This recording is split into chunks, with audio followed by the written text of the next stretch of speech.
Hi viewers, welcome to BRK entertainment. నేను మీ ఉమా. ఈరోజు మనతో పాటు ఒక గెస్ట్ ఉన్నారు. సో నాకైతే ఆయన దిల్ రమేష్ గారుగా తెలుసు. సో ఆయన ఎన్ని సినిమాలు చేశారనేది నాకు ఇప్పటికీ డౌట్. ఏ సినిమాలో చూసినా ఆయన కనిపిస్తారు. కంపల్సరీ విలన్ పక్కన ఒక మెయిన్ విలన్ పక్కన ఒకళ్ళు ఉంటారు, సపోర్టింగ్ క్యారెక్టర్ అంటే అక్కడ కంపల్సరీ దిల్ రమేష్ గారు ఉంటారు. సో నాకు తెలిసినంత వరకు ఎన్ని సినిమాలు చేశారు ఏంటి, అసలు ఆయన సినీ ప్రస్థానం ఎక్కడి నుంచి స్టార్ట్ అయింది, ఈరోజు చిట్చాట్ ఆయనతోనే మాట్లాడదాం. నమస్తే దిల్ రమేష్ గారు. నమస్తే అమ్మా. నమస్తే. ఎట్లా ఉన్నారు? చాలా బాగున్నాను, ఫైన్. సో చాలా సినిమాలు, ఏ సినిమాలు చూసినా మ్యాక్సిమం మీరు లేకుండా అంటే సినిమా అనేది ఉండదు. యా, పెద్ద సినిమాలు కానీ ఏదైనా సరే ఒక మీడియం బడ్జెట్ దగ్గర నుంచి పెద్ద సినిమాలు అన్నిట్లో మెయిన్ విలన్ పక్కన కంపల్సరీ రమేష్ గారు ఉంటారు. యా. సో ఈ ప్యాషన్ కోసము ఒక స్కూల్ని కూడా మీరు అమ్మేసి ఇండస్ట్రీకి వచ్చారు అని నేను విన్నాను. అసలు ఏంటి స్టోరీ, ఏంటి సార్ బ్యాక్ స్టోరీ? అంటే మీరు చెప్పింది నిజమే, కానీ ఈ మధ్యలో నేను కొంత సినిమాలు తగ్గించాను నేను. అంటే పెద్ద సినిమాల్లో మీరు చెప్పినట్టు నేను ఇప్పటికి 255 మూవీస్ చేశాను. 255 అయిపోయినాయి. ఇప్పుడు రేపు 24న భస్మాసుర అని ఒక సినిమా కమిట్ అవుతున్నాను నేను మెయిన్ ఆ విలేజ్కి భస్మాసురుడు అనే ఉండే ఒక ఊరిని కాపాడేదానికి ప్రయత్నం చేసే ఒక సర్పంచ్ క్యారెక్టర్. మంచి క్యారెక్టరు. అలాంటి క్యారెక్టర్ల కోసం నేను గత 2 సంవత్సరాలుగా సినిమాలు చాలా తగ్గించుకున్నా నాకు నేనుగా. ఎందుకంటే మీరు చెప్పినట్టు 255 సినిమాల్లో నేను ఏదో ఒక మిర్చి, ప్రస్థానం, యాత్ర ఇలా kind of story based characters కొన్ని సినిమాల్లో చేశాను నేను. విలన్ కాకుండా, విలన్కి అసిస్టెంట్ కాకుండా సపోర్టింగ్ క్యారెక్టర్స్. ఇప్పుడు యాత్రలో ద లెజెండరీ యాక్టర్స్ ప్రస్తుతం ఆయన మమ్ముట్టి గారికి సపోర్టింగ్ క్యారెక్టర్, మంచి ఒక రైతు క్యారెక్టరు, ఫుల్ లెంత్గా ఆయనతో పక్కన చేశాను. అది నాకు బెస్ట్ ఎక్స్పీరియన్స్. అలాగే ప్రస్థానం ఒక టిపికల్ లేబర్ లీడర్ క్యారెక్టర్ ఒకటి చేశాను. అలాగే మిర్చి హీరోకి సపోర్ట్ చేసే క్యారెక్టర్. ఇలా కొన్ని సినిమాల్లో చేస్తూ వస్తున్నాను. దానికంటే ముందు విలన్కి అసిస్టెంట్గా దాదాపు 70-80 సినిమాలు పైన చేశాను నేను. అవును, విలన్కి అసిస్టెంట్. ఏది మా దిల్లు, యజ్ఞము, లక్ష్మీనరసింహ, సంక్రాంతి, ఇలా పెద్ద సినిమాలు అన్నీ. నాకు ఆ దిల్ సినిమా తర్వాత దిల్ రమేష్గా నాకు ఫోకస్ అయ్యాను. సినిమా ఇండస్ట్రీకి వచ్చిన పర్పస్ ఏ రకంగానైనా నటుడిగా సాటిస్ఫాక్షన్తో నటించాలి అని. అయితే రాను రొటీన్ అయిపోతుంది. అదే ఫైట్లు, అదే చేజులు, అదే పరిగెత్తటము అనేదానికి బ్రేక్ ఈవెన్ అంటే బ్రేక్ తీసుకొని ఒక ఎస్టాబ్లిష్డ్ ఆర్టిస్ట్గా, పెద్ద ఆర్టిస్ట్గా కథ డిఫైన్ చేసే ఒక క్యారెక్టర్ చెయ్యాలి అంటే ఎక్కడో ఒక చోట ఆర్టిస్టే బ్రేక్ తీసుకోవాలి. అంటే నా వ్యూ అది. ఓకే. ఇప్పుడు మనల్ని డెవలప్ చేయడానికి ఇండస్ట్రీలో ఎవరు ఉండరు, మనల్ని ప్రమోట్ చేయడానికి కూడా ఎవరు ఉండరు. మనం, మీరు యాంకర్గానైనా, నేను యాక్టర్గానైనా, ఆయన కెమెరామెన్గానైనా మనల్ని మనమే రైట్ వేలో ప్రొజెక్ట్ చేసుకుంటూ ప్రమోట్ చేసుకోవాలి. ఇక్కడ బ్యాక్గ్రౌండ్ లేకుండా వచ్చాం కాబట్టి. సో మనకు వస్తున్నాయి కదా అని చేసుకుంటూ పోతుంటే, అంటే నేను ఇది మా నటకులో నాతో పాటు ఇండస్ట్రీకి వచ్చి, నాకంటే ముందు వచ్చి, నా తర్వాత వచ్చి, ఇప్పటి వరకు బిజీగా యాక్ట్ చేస్తున్న చాలామంది నటీనటులకు నేను అనుకుంటున్న నా అభిప్రాయం ఇది. నచ్చితే ఎవరైనా ఫాలో అవ్వచ్చు.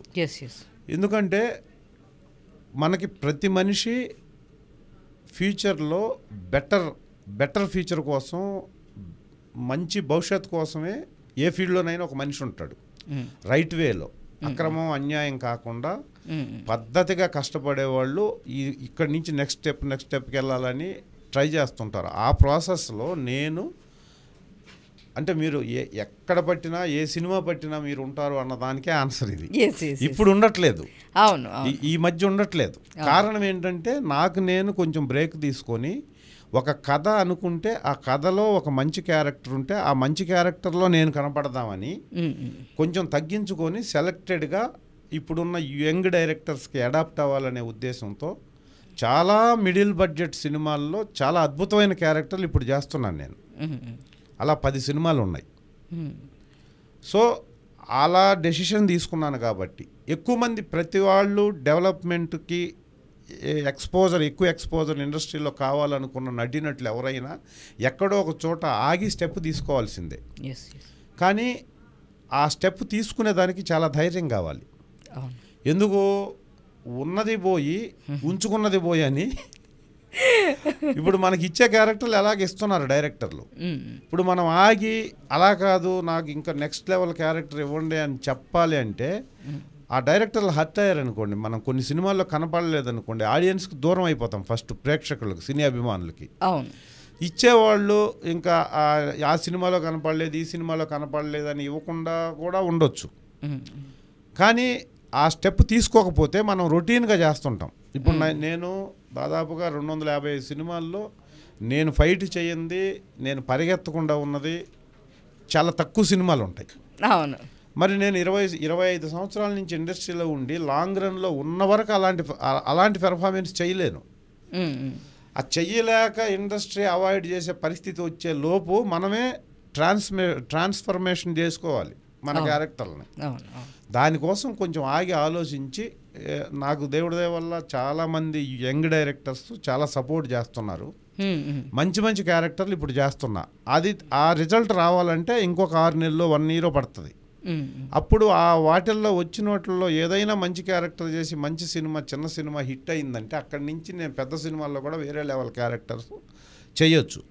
ఆ చేసేదానికి ఈ మధ్యలో వచ్చిన బ్రేక్ ఈవెన్, నాకు సినిమాలు రాకపోయినా, నా ఇన్కమ్ జనరేషన్ తగ్గినా, నేను ఆ ఫైనాన్షియల్ ఎఫర్ట్ పెట్టుకోవడానికి ప్లాన్ చేసుకొని ఈ డెసిషన్ తీసుకున్నా. అలా తీసుకున్నాను కాబట్టి ప్రస్తుతానికి తక్కువ చేస్తున్నాను. భవిష్యత్తులో చాలా ఎక్కువ చేస్తాను. డెఫినెట్గా క్వాలిటీ ఎక్కువ పెంచి చేద్దాం అనుకుంటున్నారు. ఎస్.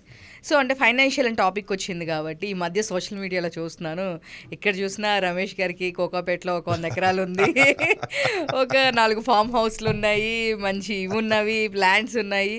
సో అసలు ఆయన వెల్ సెటిల్డ్ పర్సన్. అండ్ ఇంకొకటి కూడా విన్నాను, ఎవరికి ఏదైనా ప్రాబ్లం ఉంది అంటే రమేష్ గారు వెంటనే రెస్పాండ్ అయ్యి వాళ్ళకి హెల్ప్ చేస్తారు అని చెప్పేసి కూడా అది కూడా విన్నాను. బట్ ఫస్ట్ అయితే మీ ఫైనాన్షియల్ స్టేటస్ అసలుకి ఫుల్ మీరు అడిగే ఫైనాన్షియల్ స్టేటస్ కంటే ముందు ఇందాక క్వశ్చన్లోనే ఒక ఆన్సర్ ఉంది, స్కూలు దాని అయితే అది అమ్మేటి రావటం, అది చెప్పి దీనికి వద్దాం మళ్ళా. నేను బేసిక్గా నా బ్రాటప్ అంతా, నేను ఇప్పుడు ఏపీలో ప్రకాశం జిల్లాలో కందుకూరు అనే ఒక మండలం హెడ్ క్వార్టర్లో నా మొత్తం స్టడీస్ అంతా అక్కడే చేశాను. ఓకే. నేను డిగ్రీ, పీజీ, తర్వాత ఎంఈడి చేసి ఆ తర్వాత నేను ఇండస్ట్రీకి రావాలనేది నా యాంబిషన్ అండి. ఇంటర్మీడియట్ దాదాపు 10th క్లాస్ అప్పటి నుంచే నాకున్న ఈ ఆపర్చునిటీ, నాకున్న ఒక యాంబిషన్ ఏంటంటే నటుడు అవ్వాలని.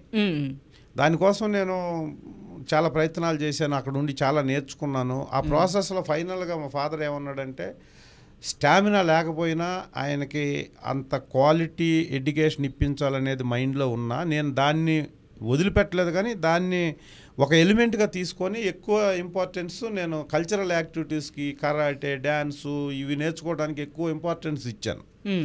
ఆ టైంలో కూడా మా ఫాదర్ ఇల్లిటరేట్, వ్యవసాయం మీద డిపెండ్ అయిన ఫ్యామిలీ మాది. ఫీజులు కట్టలేని పరిస్థితి ఉన్న పేరెంట్స్ ఉన్న సిచ్యువేషన్. నేను చెప్పేది ఇప్పుడు 85, నేను 10th, 90 డిగ్రీ అయిపోయింది, 92 ఎంఏ అయిపోయింది, 94 ఎంఈడి అయిపోయింది.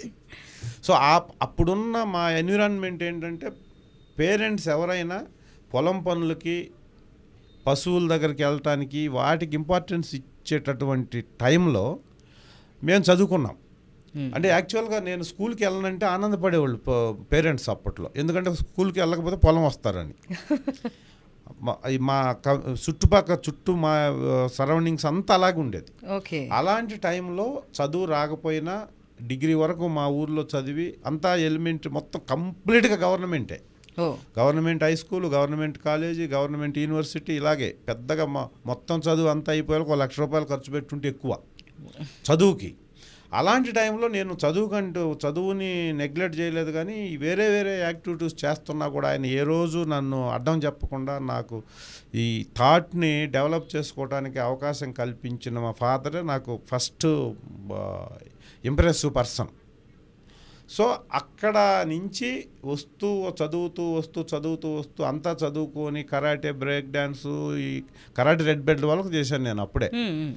సో ఇవన్నీ చేస్తున్న ప్రాసెస్లో నేను ఒక నటుడు, తర్వాత నాటకాలు వేసేవాడిని, ప్రజానాట్య మండలిలో యాక్టివ్గా పార్టిసిపేట్ చేసేవాడిని కాలేజీ డేస్లో. సో ఇవన్నీ జరుగుతున్నప్పుడు నేను డిగ్రీ అయిపోయేసరికి డిసైడ్ ఇంకా నేను ఎట్లయినా ఇండస్ట్రీకి వెళ్ళాలి అని. కానీ ఏం తెలీదు. హైదరాబాద్లో అన్నపూర్ణ స్టూడియో ఎక్కడుందో కూడా తెలియదు నాకు బేసిక్గా. ఓకే. కానీ నటుడు అవ్వాలి అనేది అంబిషను. దాంతో మా ఫాదర్ ఏమన్నాడంటే, లేదు ఇంత చదువుకొని ఇంత చేసిన తర్వాత అప్పుడు ఏంటంటే సినిమా ఇండస్ట్రీకి పోతే పిల్లనివ్వరు, పెళ్ళిళ్ళు అవ్వవు, ఇది ఎక్కువ ఉండేది. ఇప్పటికే ఉంది ఆవేశం. అవునవును. సో అప్పుడు ఆయన ఇంకా హైదరాబాద్లో వచ్చి నేను ఉండాలంటే డబ్బులు కావాలి. సో అప్పుడు వచ్చిన ఆలోచనతో నేను డిగ్రీ అయిపోగానే ఆంధ్ర యూనివర్సిటీకి ఎంఏకి వెళ్ళే ముందే నేను స్కూల్ స్టార్ట్ చేశాను వేరే ఫ్రెండ్తో. ఓకే. ఆ స్కూల్ స్టార్ట్ చేసి ఆ స్కూల్ని రన్ చేస్తూ అది దాదాపు మెగా సక్సెస్. ఆ కృష్ణ చైతన్య రెసిడెన్షియల్ స్కూల్ అని నేను స్టార్ట్ చేసే నేను పీజీ చేశా. సో అది దగ్గరకు ఒక 7 years రన్ చేశాను.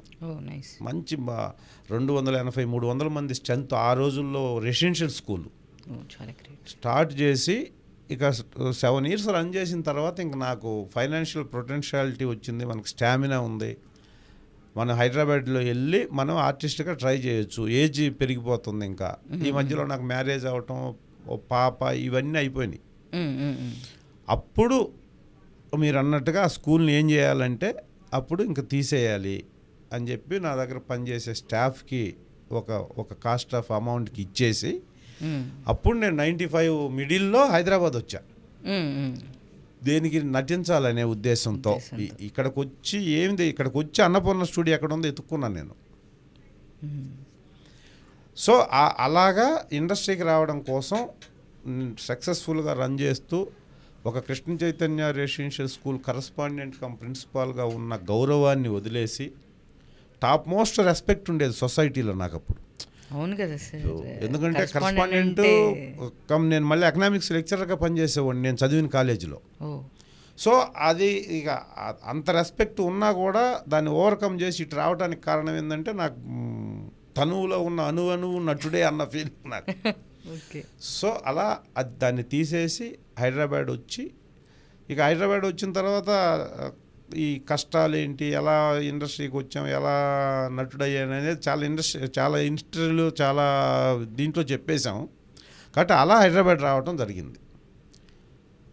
తర్వాత ఇప్పుడు మీరు అడిగింది ఏదో ఫైనాన్షియల్గా ఫామ్ హౌస్లు, కోకోబేట్లో ల్యాండ్స్, చాలా కుకట్పల్లి నెక్సెస్ మాల్ వెనకాల లేకపోయినా అనుకోవటం అనేది చాలా తక్కువ మందికి వస్తుంది.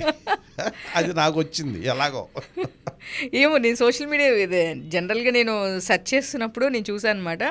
ఒకళ్ళు అయితే నెక్సెస్ మాల్ వెనకాల ఒక 2-3 షాపింగ్ మాల్స్ ఉన్నాయి, ఆ బిల్డింగ్ అంతా రమేష్ గారిదే అని చెప్పేసి.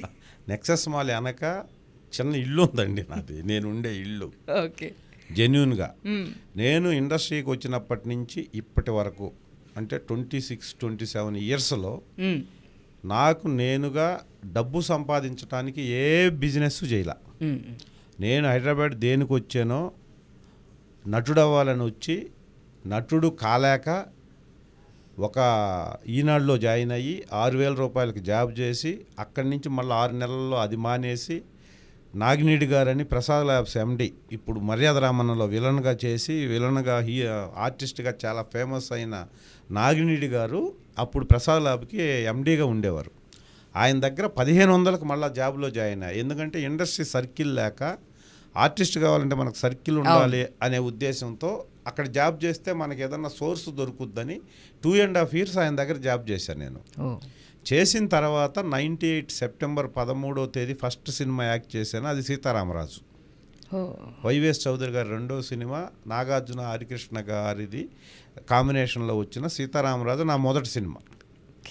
అప్పటి నుంచి ఇప్పటి వరకు నేను ఓన్లీ నటుడినే. నాకు వేరే బిజినెస్లు లేవు, వేరే వ్యాపారాలు అసలే లేవు. కాకపోతే నేను హైదరాబాద్ వచ్చినప్పటి నుంచి ఇప్పటి వరకు గుడ్ ఇన్వెస్టర్గా నేను అనుకుంటాను. నేను కొన్ని సైట్ల మీద ఇన్వెస్ట్ చేశాను. నేను అప్పుడు స్కూల్ అమ్మిన తర్వాత వచ్చిన డబ్బులు సైట్ కొని హౌస్ కట్టడానికి, బయట అవుట్కట్స్లో తక్కువగా ఉన్నప్పుడు రిస్క్ అయినా పర్లేదని చెప్పేసి అప్పులు చేసి సైట్ అంటే నాకు కొంచెం ఆ ఎకనామిక్స్ సబ్జెక్ట్ కాబట్టి మనీ ఎర్నింగ్ కాకుండా మనీ మెయింటెనెన్స్ కూడా ఇంపార్టెంట్ మనిషికి. డబ్బు సంపాదించటం అనేది చిన్న నుంచి పెద్ద వరకు మనిషిగా పుట్టిన ప్రతివాడు సంపాదిస్తాడు, సంపాదించకపోతే బ్రతకలేడు. అవును. కానీ సంపాదించిన డబ్బుని మెయింటైన్ చేయటం చాలామందికి తెలియని ఒక విద్య లాంటిది అది. సో నాకు బిగినింగ్లో తక్కువ డబ్బులు వచ్చేటప్పుడు, మిడిల్లో వచ్చేటప్పుడు, కొంచెం ఎక్కువ సంపాదించేటప్పుడు ఆ మెయింటెనెన్స్ చేయటం అనేది కొంచెం నాకు ఎలాగో అది చేతనైందే అనుకుంటూ దాంట్లో వేరే ఫ్రెండ్స్ సపోర్ట్తోనైతేనేమి లేకపోతే ఇండివిజువల్గా వచ్చిన ఐడియాస్తోనేమి కొన్ని సైట్లు తీసుకోవటం మూలాన నేను హైదరాబాద్లో నటుడుగా బ్రతకడానికి ఇబ్బంది లేని పరిస్థితిలో ఉన్నా ఇప్పుడు ప్రస్తుతం.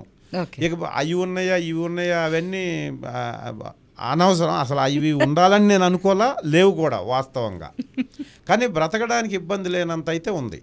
హైదరాబాద్లో పిల్లల్ని అద్భుతమైన ఎడ్యుకేషన్ ఇప్పించి ఫ్యామిలీని చక్కగా సెటిల్ చేసి నాకు నేనుగా ఈరోజు 1 సంవత్సరం వరకు నాకు సినిమాలు లేకపోయినా నేను అనుకున్న క్యారెక్టర్ వచ్చేంత వరకు నేను వెయిట్ చేయొచ్చు, సాటిస్ఫైడ్గా ఆత్మతృప్తితో, ఆత్మశక్తితో, ఆత్మ వంచన చేసుకోకుండా, ఆత్మ బలంతో, ఆత్మాభిమానంతో ఇండస్ట్రీలో ఉండటానికి అవసరమైన ఎన్విరాన్మెంట్ నేను క్రియేట్ చేసుకున్నా. మళ్ళీ ఎక్కడ అసత్యం, అన్యాయము, అక్రమాల బాట పట్టకుండా స్వతంత్రంగా స్వశక్తితో నాకు నేనుగా డైరెక్టర్ల చుట్టూ తిరిగి డైరెక్టర్లతో ఎక్కడ బ్యాడ్ నేమ్ రాకుండా నటుడిగా నాకున్న స్థాయిలో నాకు ఇచ్చిన క్యారెక్టర్లను సక్రమంగా చేస్తూ ఎవరితో దాదాపుగా శత్రుత్వం లేకుండా మిత్రత్వంతోనే మిత్రులుగా అందరినీ చేసుకుంటూ ప్రతి నటుడు అలాగే చేస్తాడండి. చేయకపోతే ఇక్కడ ఉండలేరు. ఎంత ఎదిగినా ఒదిగి ఉండటం అనేది సినిమా ఇండస్ట్రీకి చాలా అవసరం. అది లేకపోతే కష్టం. ఇక్కడ behaviour, conduct, character, time sense, dedication, ఈ పదాలన్నీ అక్షర సత్యం అయ్యేది ఎక్కడంటే సినిమా ఇండస్ట్రీలోనే. ఎంత ఎదిగినా మనం ఇంకొకరి మీద డిపెండ్ అవ్వాల్సింది. ఎవరైనా ఇద్దరు producer or director or actor ఎవరైనా ఇంకొకరి మీద డిపెండ్ అవ్వాల్సిందే. అది ఓవర్కమ్ చేసినప్పుడు కెరీర్ కొలాబ్స్ అవుద్ది. సో అలా కాకుండా నాకు నేనుగా స్వతంత్రంగా చాలామంది డైరెక్టర్లు, చాలామంది మేనేజర్లు, చాలామంది కెమెరామెన్స్ అయితేనే వాట్ నాట్ 24 క్రాఫ్ట్లో చాలామంది నాకు సపోర్ట్ చేయటం వల్ల నేను ఈరోజు మీలాంటి ఇంటర్వ్యూ వచ్చి మీతో మాట్లాడే స్టేజ్ ఇప్పటికీ 25 సంవత్సరాల తర్వాత వదిలేయకుండా ఇండస్ట్రీ నన్ను పట్టుకొస్తుంది. సో దానికి నేను ప్రాపర్గా ప్లాన్ చేసుకున్నాను కాబట్టి ప్రాపర్గా ప్లాన్ చేసుకోవాలి ఎవరైనా లైఫ్ని. అలా జరుగుతుంది ఇప్పుడు. ఇకపోతే డబ్బు అనేది నేను చాలా చోట్ల చెప్తుంటా, డబ్బు అంటే మనిషి పేదవాడిగా పుట్టడం తప్పు కాదు, కానీ పేదవాడిగా చనిపోవటం తప్పు. డబ్బు మీకైనా నాకైనా ఈరోజు డబ్బుకున్న ఇంపార్టెన్స్ ప్రపంచంలో ఇంకా దేనికి లేదు. వాల్యూస్కి కానీ, ఎథిక్స్కి కానీ, హ్యూమన్కి కానీ, మోరల్కి కానీ లేనంత ఇంపార్టెన్స్ మనం డబ్బులకి ఇస్తున్నాం. ఇవ్వాల్సిన పరిస్థితి కూడా ఉంది. రాను కాలగమనంలో మాటకి విలువ పోయి నోటికి విలువ వచ్చింది కాబట్టి. అయినా కూడా అక్షర సత్యం ఏంటంటే డబ్బు మనల్ని కాపాడే వరకు మనకు ఉంటే మనం హ్యాపీ. డబ్బుని కాపాడే స్థితికి మనం వెళ్తే మనం అన్హ్యాపీ. డబ్బు లేని వాళ్ళకి డబ్బు ఉన్నోళ్ళు చాలా బాగున్నారని అనుకుంటారు అంతే. కానీ డబ్బు ఉన్నోళ్ళకి డబ్బు లేనోడికి డబ్బు లేదు అన్న ఒక సమస్య ఉంటుంది. డబ్బు ఉన్నోడికి డబ్బు ఉందన్న సమస్య తప్ప మిగతా సమస్యలన్నీ ఉంటాయి. సో కాబట్టి నేను అంత డబ్బులు అవసరం లేదు మనుషులకి, కొంత డబ్బు అయితే ఖచ్చితంగా కావాలి. ఆ కావాల్సినంత డబ్బు మనం ప్రతి ఒక్కడు ఎర్న్ చేయాలి. చేస్తేనే ఇప్పుడు మనం పిల్లలకు ఆస్తులు ఇవ్వాల్సిన పని లేదండి. పిల్లలకి వాళ్ళకై వాళ్ళు స్వశక్తితో బ్రతకడానికి కావాల్సిన ఎడ్యుకేషన్ ఇవ్వాలి. ఎడ్యుకేషను మెడికలే హయ్యెస్ట్ కాస్ట్ అయిపోయింది ఇప్పుడు. మెడికల్కి ఎడ్యుకేషన్కి. అందుకనే డాక్టర్ల కాడికి పోతే డాక్టర్లు ఫస్ట్ ఏం చెప్తారంటే నీకు హెల్త్ ఇన్సూరెన్స్ ఉందా అంటారు. నేను ఈ కేర్ హాస్పిటల్కి కానీ ఏ కార్పొరేట్ హాస్పిటల్ కన్నా పోతే ఫస్ట్ నీకు టెస్టులు చేయగానే వాళ్ళు చెప్పేది ఏంటంటే నీకు హెల్త్ ఇన్సూరెన్స్ ఉందా. ఎందుకంటే మీరు ఆస్తులు అమ్ముకున్నా కూడా బీపీ షుగర్లు బాగా ఎక్కువైతే ఆస్తులు అమ్ముకున్నా వాటిని కంట్రోల్ చేయటం మీ వల్ల కాదు. అదేదన్నా హెల్త్ ఇన్సూరెన్స్ ఉంటే ధైర్యంగా, అంటే బిల్లులు ఎంత వేస్తారనే టెన్షన్తోనే జబ్బు ఎక్కువ అవుద్ది. ఇంకొకటి మళ్ళీ ఎడ్యుకేషను. ఎల్కేజీకి 5 లక్షలు 6 లక్షలు డొనేషన్ కడితే కానీ సీట్లు ఇవ్వనటువంటి స్కూల్స్ ఉన్నాయి, ప్రైమరీ స్కూల్స్ ప్రీ ఎడ్యుకేషన్లోనే. సో అలాంటప్పుడు ఈ సొసైటీలో మంచి పిల్లలుగా మన పిల్లల్ని తీర్చిదిద్దాలి, మంచి పౌరులుగా ఉండాలి అంటే ఖచ్చితంగా మంచి ఎడ్యుకేషన్ కావాలి. మంచి ఎడ్యుకేషన్ డబ్బులు లేకపోతే దొరకట్లా, మంచి హెల్త్ డబ్బులు లేకపోతే దొరకట్లేదు. కాబట్టి డబ్బులు అవసరం, డబ్బు సంపాదించాల్సిందే. కానీ ఆ డబ్బు ప్రాపర్గా మనం కష్టపడుతూ వచ్చిన డబ్బుని రైట్ వేలో ఇన్వెస్ట్ చేస్తే తప్ప సంపాదించిన డబ్బుతోనే సాటిస్ఫైడ్గా మనిషి ఉండాలంటే ఎవడు ఉండలేడు. అవును. మనం ఇక్కడ సంపాదించే డబ్బు ఏ స్టేజ్కి సంపాదించినా కూడా వాడికి సగం కూడా సేవ్ చేయకపోతే, 30% కూడా సేవ్ చేయకపోతే మనిషి ఎప్పుడు, కుటుంబం ఎప్పుడు హ్యాపీగా ఉండదు. అలాగా సేవ్ చేయటం అలవాటు చేసుకోవాలి ప్రతి ఒక్కళ్ళు. అందుకనే డబ్బులు అవసరం, కానీ డబ్బులు మాత్రమే అవసరం కాదు మనిషికి, కుటుంబానికి. దాంతోపాటు ఇప్పుడు మోరల్ వాల్యూస్ ఉండాలి, ఎథిక్స్ ఉండాలి, హ్యూమన్గా బిహేవ్ చేయాలి పక్క వాళ్ళతో. మనం బాగున్నాం కాబట్టి మనం మాత్రమే బాగుంటే సరిపోద్ది అని అనుకుంటే మనం కూడా బాగున్నాం కొన్ని రోజులకి. అవును. మనము బాగున్నప్పుడు మనతో పాటు ఉన్న వాళ్ళను కూడా బాగా ఉంచాలి, బాగా ఉండటానికి ప్రయత్నం చేయాలి. ఎవరికి ఒక్క మనిషి నీతో 100 మంది, నువ్వు బాగుండి నీతో 100 మందిలో 10 మంది బాగలేకపోతే ఆ 10 మందిలో 10 మంది బాగుండి 90 మంది బాగలేకపోతే ఆ 90 మందిని 89 మందిని చేయటానికి నువ్వు ట్రై చేయాలి. అంటే ఒక్క మనిషి కన్నా బాగున్న నువ్వు హెల్ప్ చేస్తే ఆ సంఖ్య తగ్గుద్ది. అలా బాగున్న వాళ్ళందరూ అనుకుంటుంటే ఆ సంఖ్య తగ్గుతూ ఉంటుంది. అంటే మన చుట్టూ ఉన్న ఎన్విరాన్మెంట్, ఇప్పుడు మనం మంచి డ్రెస్ వేసుకొని ఒక చోట నిలబడితే చుట్టూ అంతా మురికి కంపు కొడుతుంది అనుకోండి, మనం వేసుకున్న డ్రెస్కి మనకు కూడా వాల్యూ ఉండదు. మన డ్రెస్సులో ఉన్న సువాసన చుట్టుపక్కలకి ఎదజల్లాలంటే చుట్టుపక్కల ఎన్విరాన్మెంట్ కూడా బాగుండాలి. అలా సమాజాన్ని బాగుంచడానికి ప్రయత్నం చేయాలి మనం. సో నాకు ఈ సమాజంలో చాలా కొన్ని లక్షల మంది కంటే బాగా బ్రతికే అదృష్టం నా తల్లిదండ్రుల్లో చేసుకున్న పుణ్యం వల్ల ఏమో నాకు వచ్చింది అది. సో మనకొచ్చింది. ఇక్కడ ఈ కార్పొరేట్ ఆఫీసుల్లో కూర్చున్న ప్రతి ఒక్కళ్ళ లైఫ్ చాలా బాగున్నట్టు. కష్టాలు అందరికీ ఉంటాయి. మనిషిగా పుట్టిన తర్వాత చనిపోయేంత వరకు మనుషులకు కష్టాలు ఉంటాయి. కానీ ఈ స్టేజ్కి తీసుకొచ్చాం కదా, అసలు మనుషులకు ఉన్న మొత్తం అవయవాలు సక్రమంగా ఉండి మనిషి జన్మ ఎత్తటమే అదృష్టం. అది లేనోళ్ళు సర్వేంద్రియం నయనం ప్రధానం అంటారు. కళ్ళు లేనోళ్ళు కొన్ని కోట్ల మంది ఉన్నారు దేశంలో. మన ఎక్స్ప్రెషన్ని సరిగ్గా ఎక్స్ప్రెస్ చేయటానికే అవకాశం లేని వాళ్ళు, అంతే గొంతు లేని వాళ్ళు కొన్ని కోట్ల మంది ఉన్నారు. ఈ రెండే తీసుకుంటే ఈ రెండు మనకు ఉన్నాయి కాబట్టి మన అదృష్టవంతులం ఫస్ట్. సో మనకి ఇంకా ఇంత లైఫ్ ఇచ్చిన గాడ్, భగవంతుడు మనకి ఈ జన్మ తల్లిదండ్రుల ద్వారా ఇస్తే అన్ని అవయవాలు సక్రమంగా పుట్టడమే మన అదృష్టం. ఇక నీకు కష్టాలంటే బోళ్ళ మందికి, ప్రతి మనిషికి ఏదో కష్టం ఉంటుంది. కష్టం లేకుండా మనిషి ఉండదు. కష్టం లేని వాళ్ళు ఇద్దరే, ఒకటి దేవుడు, 2 దెయ్యం. రెండు ఉన్నాయో లేదో తెలియదు, నమ్మకం మీద ఉంటాయి. సో కాబట్టి మనం సమాజానికి ఈ స్టేజ్లో ఉన్నాం కాబట్టి ఖచ్చితంగా మనకి తోచిన సహాయం చేయవలసిందే. కారులో 4 బాటిల్స్ పెట్టుకొని ట్రాఫిక్ దగ్గర ఆగినప్పుడు ఎండాకాలంలో 12 గంటలప్పుడు ఒక మనిషి వచ్చినప్పుడు ఆ బాటిల్ తీసి వాడికి ఇచ్చినా కూడా నువ్వు చాలా పుణ్యం చేసినట్టే. సో ఇక్కడి నుంచి స్టార్ట్ చేసి ధన సహాయం కానీ, లేకపోతే భోజన సహాయం కానీ, నీళ్ల దానం కానీ, నువ్వు ఏది చేసినా సమాజానికి నీ వంతు సహాయం చేస్తున్నట్టే లెక్క. ఆ విషయంలో నేను చాలా వరకు చెయ్యాలి అన్న ఫీల్ నాలో ఎప్పుడూ ఉంటుంది. చేస్తున్నాను కూడా. అంటే ఛానల్ సందర్భంగా ఎందుకు చేస్తున్నాననేది ధైర్యంగా ఎందుకు చెప్తున్నానంటే, ఇంకొంతమంది చెయ్యాలనే ఉద్దేశం నాలో ఉంది కాబట్టి. లేకపోతే చేసింది చెప్పాల్సిన అవసరం లేదు. అవును. సెల్ఫ్ సాటిస్ఫాక్షన్కి చేస్తాం మనం కొన్ని. ఆ సెల్ఫ్ సాటిస్ఫాక్షన్కి చేసే వాటిల్లో నేను చాలామందికి చాలా రకాలుగా ఫస్ట్ ప్రయారిటీ ఎవరన్నా ఉండి బుక్స్కి ఏదన్నా కావాలన్నా, లేకపోతే వాళ్ళు చదువుకునే వాళ్ళకి బట్టలకి ఏదన్నా కావాలన్నా, తర్వాత ఓల్డ్ ఏజ్ వాళ్ళకి, అంటే డైవర్స్ అయిపోయి లేకపోతే వితంతువులు అయిపోయిన మా ఊరి దగ్గర చేస్తున్నానండి. ఇక్కడ సిటీలో కూడా కొన్ని చేస్తున్నాను నేను.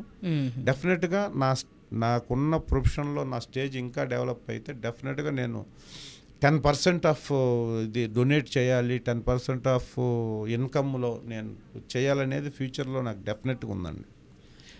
ఇప్పుడు కొన్ని చేస్తున్నాను. చెయ్యాలి. సొసైటీ బాగుండాలంటే మన వంతు మనం డెఫినెట్గా ఏదో ఒకటి సాక్రిఫైస్ చేయాల్సిందే. డెఫినెట్గా. సరే ఇప్పుడు చూసుకుంటే కనుక దిల్ సినిమాలో కూడా అండ్ ప్రకాష్ రాజ్ గారు మీద కాంబినేషన్ అండ్ మీరు ఫస్ట్ దిల్లో ఒక ఫైట్ సీన్ జరిగిన తర్వాత మళ్ళీ కొన్ని డేస్ ఆపి ఆ తర్వాత మళ్ళీ రీస్టార్ట్ చేశారని, యాక్చువల్గా అది లేకుండా ఉంటే మీది చాలా తక్కువ క్యారెక్టరే, బట్ అది చూసిన తర్వాత స్టోరీ ఏదో చేంజ్ చేశారు, కొన్ని డేస్ ఆగింది షూటింగ్, బట్ తర్వాత ఫైట్ సీన్ తర్వాత ఆల్రెడీ దానికి 20 lakhs ఖర్చు పెట్టడము, ఆ ఫైట్ సీన్ తర్వాత మళ్ళీ స్టోరీ చేంజ్ చేయడం, దాని ఇంకా మీకు ఇంప్రవేషన్ వల్ల ఇంకా మంచి ఆ క్యారెక్టర్ లెంతీ క్యారెక్టర్ పడింది అని చెప్పేసి విన్నాను. ఇది ఎక్కడ తెలియదు, ఎవరికి తెలియదు, ఎక్కడ చెప్పలేదు, ఎవరు చెప్పలేదు, ఎలా తెలిసింది ఇది మీకు? నేను ఇంటర్వ్యూస్లో కూడా ఎక్కడ చెప్పలేదు ఇది. యాక్చువల్గా అది నువ్వు నేను అనే ఒక సినిమాలో తేజ గారి డైరెక్షన్లో ఉదయ్ కిరణ్ సెకండ్ సినిమా నువ్వు నేను. ఆ నువ్వు నేను సినిమాలో నేను ఒక క్యారెక్టర్ చేశాను, పాలోడ్ తనికెళ్ళ భరణి గారికి అసిస్టెంట్ క్యారెక్టర్. అది దాంట్లో కాలేజీ గేట్ దగ్గర ఉదయ్ కిరణ్ గారికి నాకు ఒక ఫైట్ ఉంటుంది. కాలేజీ స్టూడెంట్ నువ్వు గట్లనే ఉండు బిడ్డ నగరాలు చేయకని చెప్పి డైలాగ్ స్టార్ట్ చేసి కొడతాను, ఫైట్ ఉంటుంది. అది క్లోజు. నాకు అప్పట్లో టీవీ యాడ్స్ ఉండేది సినిమా ప్రమోషన్స్ కోసం, దాన్ని యాడ్లో ప్రజెంట్ చేస్తే యాడ్లో వస్తుంటే అది దిల్ సినిమా యూనిట్ వాళ్ళు చూసి కో డైరెక్టర్ గారు నన్ను పిలిపించారు. యాక్చువల్గా అప్పుడు నేను బిగినింగ్ నాది 26వ సినిమా నువ్వు నేను, 49వ సినిమా దిల్లు. ఓకే, 49 అయిపోయి 50వ సినిమా దిల్లు. సో అది పిలిపించిన తర్వాత ఆడిషన్ చేశారు అక్కడ.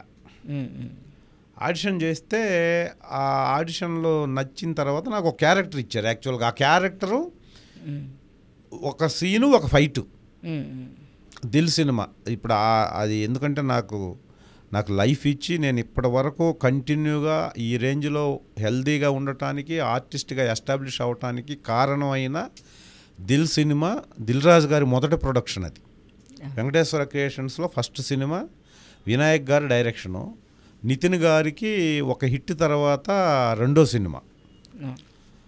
సో జయం తర్వాత సినిమా.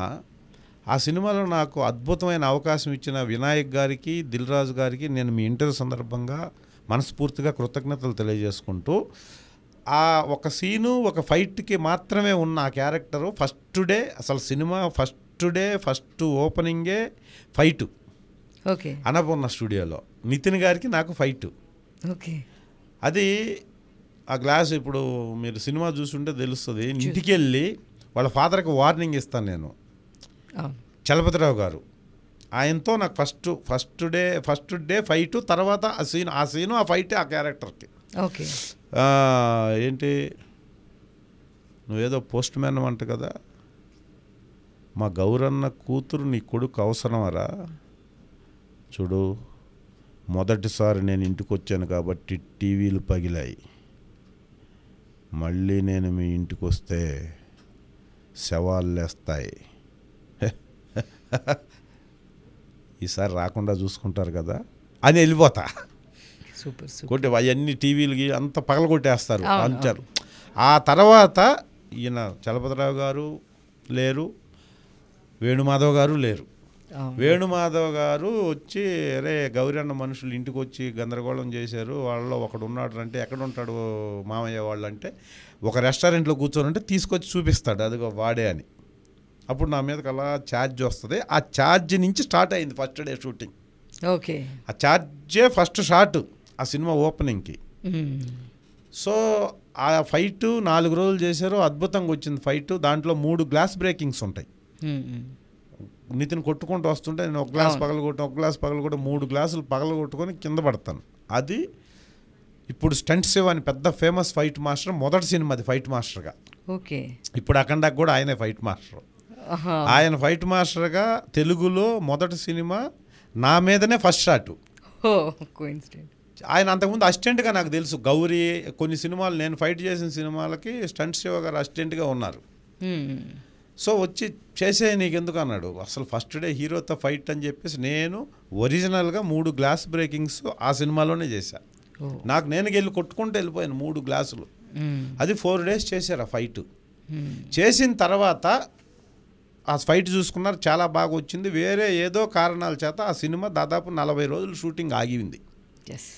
ఆ ఆగినప్పుడు ఆ స్టోరీ డిస్కషన్స్లో, స్టోరీ డెవలప్మెంట్లో తమిళ సినిమాకి ఏదో మనం అనుకున్న కథ కలుస్తుందనో ఏదో సంథింగ్ ఎందుకో అది ఆగి రైటర్స్తో కూర్చున్నప్పుడు ఈ థాట్ ఏమైందంటే ఈ ఫైట్ బ్రహ్మాండంగా వచ్చింది. ఆ సీన్ ఎలాగో ఒక సీన్ ఉంది, ఆ సీను ఈ ఫైట్ అయిపోయిన తర్వాత ఈ ఫైట్ అద్భుతంగా వచ్చింది కాబట్టి కామెడీ ట్రాక్ అంతా రఘుబాబు గారు, నేను అసిస్టెంట్లు ప్రకాష్ రాజ్ గారికి ఆ సినిమాలో. యాక్చువల్గా రఘుబాబు గారే అసిస్టెంట్ సినిమా త్రూ అవుట్. ఈ యాక్షను కామెడీ అంతా ఆయనతోనే రన్ అవ్వాలి. సెకండ్ హాఫ్ కామెడీ ఎలివేట్ అయ్యేసరికి వాళ్ళకి ఏమనిపించిందో, లేదు ఈ క్యారెక్టర్కి వైలెన్స్ అంతా ఈ క్యారెక్టర్తో రన్ చేద్దాం, కామెడీ ఈ క్యారెక్టర్తో రన్ చేద్దాం అనుకొని 4 రోజుల క్యారెక్టర్ 5 రోజుల క్యారెక్టర్ కాస్త 25 రోజుల క్యారెక్టర్ అయ్యింది. నిజంగా లక్ అది. ఆ విధంగా సినిమా త్రూ అవుట్ నా క్యారెక్టర్ ఫాలో అవుద్ది, ఆ యాక్షన్ సీక్వెన్స్ అంతా. సో అలా పెరగటం వల్ల వినాయక్ గారు దయచేసి దయతో అలా పెంచి కొత్తోడైనా పర్లేదు ఇచ్చేద్దాం చేసేద్దాం అని చెప్పి చేశాడు కాబట్టి నేను నిలబడగలిగాను. ఆ సినిమా సూపర్ డూపర్ హిట్ అప్పట్లో 2003 సమ్మర్ హాలిడేస్లో రిలీజ్ అయింది ఆ సినిమా. సో అలా ఆ క్యారెక్టర్ పెరగటం వల్ల నేను దిల్ రమేష్గా ఇండస్ట్రీలో ఉండటానికి ఆ సినిమా కారణమైంది. అది ఈ సందర్భంగా నేను మీ ఇంటర్వ్యూ ద్వారా ఈ గుడ్ మెమొరీస్ షేర్ చేసుకోవడం చాలా హ్యాపీగా ఉంది నాకు. సో చూస్తే ఇప్పుడు అఖండాలో బాలకృష్ణ గారితో మీరు చేశారు, నెక్స్ట్ పార్ట్లో కూడా మీరు ఉన్నారని చెప్పేసి అనుకుంటున్నాను, మాకు తెలిసి ఉన్నారనుకుంటున్నాను.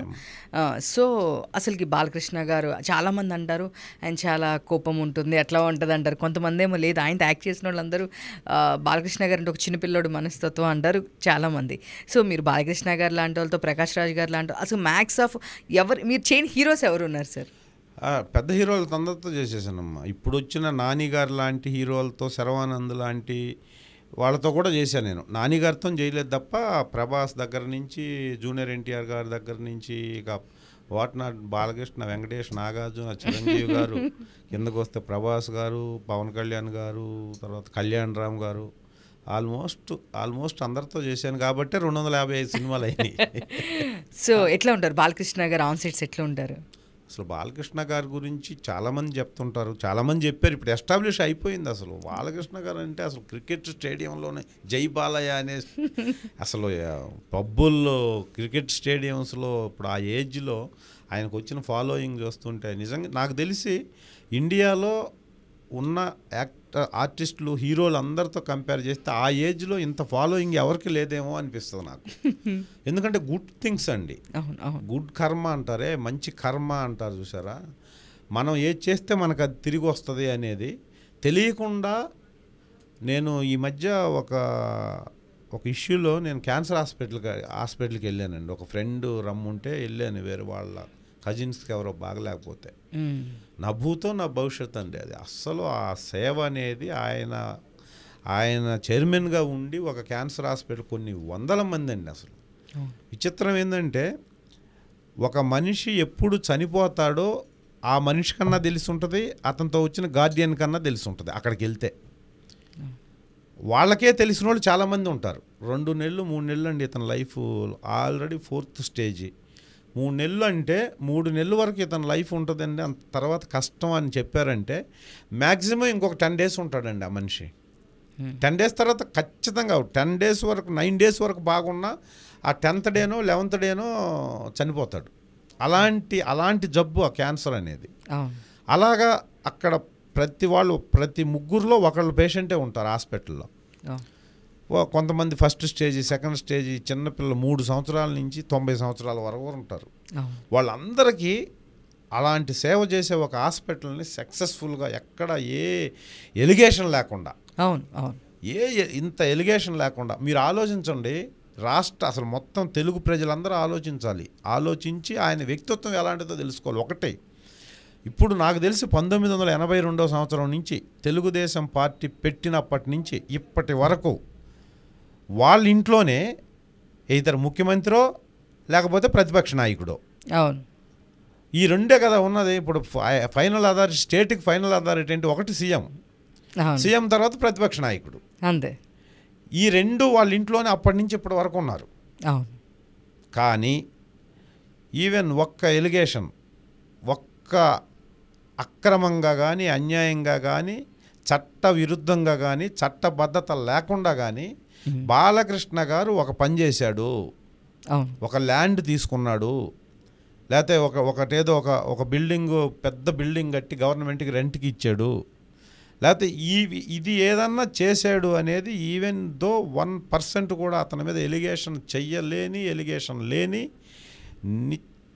నిశ్చిత తత్వంతో నియమబద్ధంగా ఉన్న వ్యక్తి ఎవరన్నా ఉన్నారంటే నిష్కలంక మనస్తత్వంతో ఉన్న ఏకైక మనిషి బాలకృష్ణ గారండి. అందుకే ఆయనకి సెంట్రల్ గవర్నమెంట్ పిలిచి అవార్డు ఇచ్చింది. ఈ అవార్డు కాదండి, ఆయన ఉన్నంత వరకు ఆ క్యాన్సర్ హాస్పిటల్ నడుపుతున్నందుకు భారతరత్న కూడా రావాలి బాలకృష్ణ గారికి. నాకు పర్సనల్గా ఆయన తెలుసు కాబట్టి గత 23 సంవత్సరాల నుంచి తెలుసు నాకు ఎలాగంటే నేను 2004లో మొదటి సినిమా బాలకృష్ణ గారితో యాక్ట్ చేసింది లక్ష్మీనరసింహ. ఓకే. లక్ష్మీనరసింహలో అప్పుడే నాతో నా భుజం మీద చెయ్యేసి నన్ను నడిపించుకుంటూ వెళ్ళి కనకదుర్గమ్మ ముక్కుపుడక మునగాలంటే అర్థం ఏంటి అనేది ఒక అఖండాలో దైవత్వాన్ని గురించి, దేవాలయాన్ని గురించి చెప్పే అతి ముఖ్యమైన సీన్లో నేను ఎలా యాక్ట్ చేశానో, ఈ ఊరు నాది, గుడి నాది, లింగం నాది, ఉంచుకుంటా లేకపోతే పీక్కుంటా, నువ్వే కూడా అడగడు కాబట్టి గాడిద నువ్వు కట్టేవా ఈ గుడి అని స్టార్ట్ చేస్తాడు, గుడి అంటే ఏంటి అనేది. అలాంటి ఒక అద్భుతమైన సీను నాకు బోయపాటి గారు ఇస్తే నేను ఆయనతో చేశాను. ఇలాంటి సీనే 2004లో 21 సంవత్సరాల క్రితం బాలకృష్ణ గారితో నేను యాక్ట్ చేశాను లక్ష్మీనరసింహ. దాంట్లోనే ఆయనతో సీన్ ఉంది నాకు. అక్కడి నుంచి నాకు తర్వాత సింహ చేశా, తర్వాత లెజెండ్ చేశా, తర్వాత అఖండ చేశా. 4 సినిమాలు చేశాను గ్యాప్లో. ఇంక మిగతా సినిమాలు ఏం చేయాల. ఇప్పటికి కూడా దిల్ రమేష్ కూర్చో అనే అంత అప్పుడే అన్నాడు నన్ను అలా. అప్పటి నుంచి ఇప్పటి వరకు ఎంత వ్యక్తిత్వంతో ఎదిగాడంటే ఆయన, ఎంత సోషల్ సర్వీస్ కానీ, ఆయన ఏది ఇక్కడ వస్తుందో అదే ఇక్కడ వస్తుంది ఆయనకి. చిన్న పెద్ద అనే తారతమ్యం లేకుండా ఒక సెట్లో కూర్చొని నిరంతరం జనాల్లో కూర్చొని ఉండే హీరో అండి. నువ్వు ఆ సమయానికి ఆ సందర్భానికి ఎవరు కనపడితే వాళ్ళని కూర్చోమంటాడు. వీడి క్యారెక్టర్ ఏంటి, వీడి ఎన్ని సినిమాలు నాతో చేశాడు, అసలు వీడి ఏంటి, వీడి స్ట్రక్చర్ ఏంటి, వీడి స్టేటస్ ఏంటి, ఏమీ చూడండి. ఆ టైంకి ఆయన ఏదనిపిస్తే అది మాట్లాడతాడు, ఏదనిపిస్తే అది చేస్తాడు. అతి మంచి వ్యక్తి అండి. ఇవన్నీ సోషల్గా మనం అనుకునేది లేకపోతే కొన్ని చూపించేది అవన్నీ ఎప్పుడో ఎక్కడో అండి. 10 మంది బౌన్సర్లు కూడా లేకుండా, అసలు బౌన్సర్లే లేకుండా జనాల్లోకి వచ్చే హీరో. ఓకే. వచ్చినప్పుడు జనాలు పైన పట్టము, లేకపోతే జనాలు నాకే పబ్లిక్లోకి వెళ్తే ఎవరన్నా 10 మంది వచ్చి సార్ అంటుంటే ఏమీ లేని నాకే చిన్న చిరాకు వస్తుంది. ఏమీ లేని నాకు 0% ఉన్న నాకే. మరి అంత పెద్ద హీరో అంత వచ్చే అలిగేషన్, ఆయన బౌన్సర్లను పెట్టుకోడు కాబట్టి పబ్లిక్ వచ్చేస్తారు దగ్గరికి. వచ్చినప్పుడు ఎక్కడో ఏదో అయింది, ఒకటే షాటు, ఒకటే సీన్, రిపీట్ 100 సార్లు చూపించేసరికి సంబంధం లేని పబ్లిక్ కోపం ఎక్కువ, లేకపోతే అది చేస్తాడు ఇది చేస్తాడు అన్న అది వచ్చింది తప్ప అస్సలు దానికి ఆయన నిజ జీవితంలో ఉండేదానికి సంబంధం లేదండి. నెక్స్ట్ ఇప్పుడు పవన్ కళ్యాణ్ గారు, మీరు ఆల్రెడీ చేశారు పవన్ కళ్యాణ్ గారితో. సో ఆయన ఎట్లా ఉంటారు? ఆయనతో నేను 2001లోనే చేశాను ఆయనతో. అసలు హ్యూమన్ బీయింగ్ అండి ఆయన. ఖుషి నేను చేసిన సినిమా 2001లో. అప్పటికి నాకు దిల్లు లేదు, నువ్వు నేను ఒక్కడో చేస్తున్న సందర్భంలోనే ఆ సినిమా చేసి, దాంట్లో కలకట్టా ఫైట్ ఉంటుంది ఒకటి. ఆ కలకట్టా ఫైట్లో ఫస్ట్ 7-8 మంది ట్రై చేస్తాం ఆయన చంపడానికి. ఫస్ట్ ట్రై చేసి ఒక మెట్ల మీద నుంచి అలా చూస్తా దిగొచ్చి ఆయన ఫాలో అయ్యేది నేను. ఓకే. అక్కడ ఆయన నన్ను ఇక్కడ చెస్ట్ మీద కొట్టే షాట్ ఉంటుంది కాల్తో. ఇది ఇంతకుముందు కూడా ఇంటర్వ్యూలో చెప్పానండి నేను. చెప్పాలి నాకంటే అది మీరు పవన్ కళ్యాణ్ అనగానే ఇది గుర్తొచ్చేస్తుంది. తర్వాత కాటమరాయుడు, గబ్బర్ సింగ్ 2 ఇవి చేశాను నేను. కానీ నాకు ఆ ఇన్సిడెంటే గుర్తు వస్తుంది. అప్పుడు అసలు నేను ఎవడో తెలియదు, జూనియర్ ఆర్టిస్టా లేకపోతే క్యారెక్టర్ ఆర్టిస్టా ఏంటో తెలియని పరిస్థితి ఆయనకి. కానీ ఆయన ఒక షాట్ పెట్టారు ఫైట్ మాస్టర్, పెడితే వచ్చి కాల్తో కొడితే నేను కింద పడాలి. ఏంటి షాట్ అంటే ఇది ఇతను మీరు తంతారండి కింద పడతారు అని. ఓకే రెడీ షాట్ అంటారు ఎవరైనా. అసలు ఏం చెప్పరు మనకి, ఎందుకంటే మనకు సేఫ్టీ మెజర్స్ బోల్డ్ మంది తీసుకునే ఫైట్ అసిస్టెంట్లు ఉంటారు, నీ క్యాప్లు పెడతారు, వెనక ప్యాడింగ్ పెడతారు, అన్నీ అయిపోతాయి. కానీ నువ్వు చేయగలవా, నువ్వు పడగలవా, ఎలా పడతావు ఒకసారి చూసుకో, నేను ఇంత ఫోర్స్గా తంతాను, తగలదు, మరి నువ్వు ఫోర్స్గా పడలేదనుకో మళ్ళీ 1 more అవుద్ది, మళ్ళీ పడాలి నువ్వు. సో నువ్వు పడగలవు, ఒకసారి చూసుకున్నావా? సార్ చూసుకున్నాను సార్. చూసుకో మళ్ళీ ఒకసారి, ఎందుకంటే నువ్వు చేయలేక కాన్ఫిడెన్స్ లేదనుకో వాళ్ళకి చెప్పు, డూప్ పెట్టుకుంటారు బ్యాక్ షాట్ కాబట్టి. లేదు సార్ నేను చేస్తాను సార్, చేశాను ఇంతకుముందు, ఓకే చేయగలవు కదా, నువ్వు ఆర్టిస్ట్వే కదా, ఓకే డన్, చూసి ఓకే పర్ఫెక్ట్గా పడుతున్నావు, అలా కన్ఫ్యూజన్ లేకుండా అలాగే పడు, ఏం కాదని చెప్పి షార్ట్ అయిపోయింది. షార్ట్ అయిపోయిన తర్వాత టచ్ అవనట్టు అయింది. చాలా టైమింగ్ ఉన్న ఇది ఫైట్లో పవన్ కళ్యాణ్ గారికి. అది టచ్ అయిన దానికి మళ్ళీ లేచిన తర్వాత చేయబట్టుకొని లేపి, సరే అమ్మా ఏమనుకోవద్దు, టచ్ అయింది. ఎంత హ్యూమన్ బీయింగ్ అయితే అది వస్తుందండి. అందరూ హీరోలు చెప్తారు, అందరు హీరోలు అప్పటికి నేను అందరు హీరోలతో చేయలా, తర్వాత చేశాను నేను. ప్రభాస్ కూడా అంతే. కానీ ఆయన ఆ పర్టికులర్గా చేయబట్టుకొని లేపి అక్కడ మళ్ళీ ఇక్కడ చెయ్యి పెట్టి సారీ అమ్మ అని చెప్పి అలా దుమ్ము అంటుద్ది కదా, దాన్ని అలా తుడిచేసి చేస్తే నేను అప్పుడు వండర్గా ఫీల్ అయ్యా. అసలు నేను కేర్ ఆఫ్ ఏంటో తెలియదు, అసలు నేను ఆర్టిస్ట్ అని కూడా తెలియదు ఆయనకి, ఫైటర్ అనుకుంటారు జనరల్గా. ఇంత ఇదా అంటే ఆ తర్వాత నుంచి ఎక్కడ కనపడినా గుడ్ మార్నింగ్ సార్ అనగానే విత్ ఇన్ ఫ్యాక్షన్ ఆఫ్ సెకండ్స్లో గుడ్ మార్నింగ్ బాగున్నావా, ఏదో ఒక్క షాట్ చేసింది దానికి. సో అప్పుడు అనుకున్నా నేను, ఇంత ఇంత ఇంత గ్రౌండ్ టు ఎర్త్ ఉండాలి మనం కూడా ఎప్పుడైనా, ఇంత ఉండాలి మనుషులతో అనేది ఆయన నుంచి నేర్చుకున్న మొదట విషయం అండి నేను. ఆ తర్వాత చాలా సంవత్సరాల తర్వాత గబ్బర్ సింగ్ 2 కాటమరాయుడు చేశాను నేను. మళ్ళీ అదే ఇది సార్. నేను అప్పుడు 2001లో మధ్యలో ఏం చేయలే నేను. 2001లో ఇలా చేశాను సార్, మీరు ఇలా అప్పుడు అన్నారంటే అది బాగా ఎదిగావు కదా, ఇప్పుడు ఈ స్టేజ్కి వచ్చావు నువ్వు, ఎంత గ్రేటు అని మళ్ళీ దాన్ని కూడా చిన్న అప్రిషియేషన్ మళ్ళీ. అది ఎంత హ్యాపీ అండి పవన్ కళ్యాణ్ గారితో. ఇప్పుడు ఆయన ఒక రాష్ట్రానికి ఉప ముఖ్యమంత్రి స్టేజ్ 10 years హడ్డీలు. అదే కష్టపడితే మనం ఒక ప్రయత్నం చేస్తుంటే, ఒక మనిషి ప్రయత్నం చేస్తూ చేస్తూ చేస్తూ మరణిస్తే మనిషి విజయం సాధించినట్టే, ప్రయత్నం విరమిస్తే మనిషి ఆ క్షణమే మరణించినట్టు. ప్రయత్నిస్తూ ప్రయత్నిస్తూ ప్రయత్నిస్తూ ఏమీ లేదు ఓడిపోయాడు, ఒక సీటు కూడా రాలేదు అన్న స్టేజ్ నుంచి ఇక్కడ వందల కోట్ల రూపాయల సినిమాలు, వందల కోట్ల ఆపర్చునిటీసు, ఇంత ఫ్యాన్ ఫాలోయింగ్ వదిలిపెట్టి రోడ్ల మీద పోయి 10 years తిరగడం అంటే చిన్న విషయం కాదండి.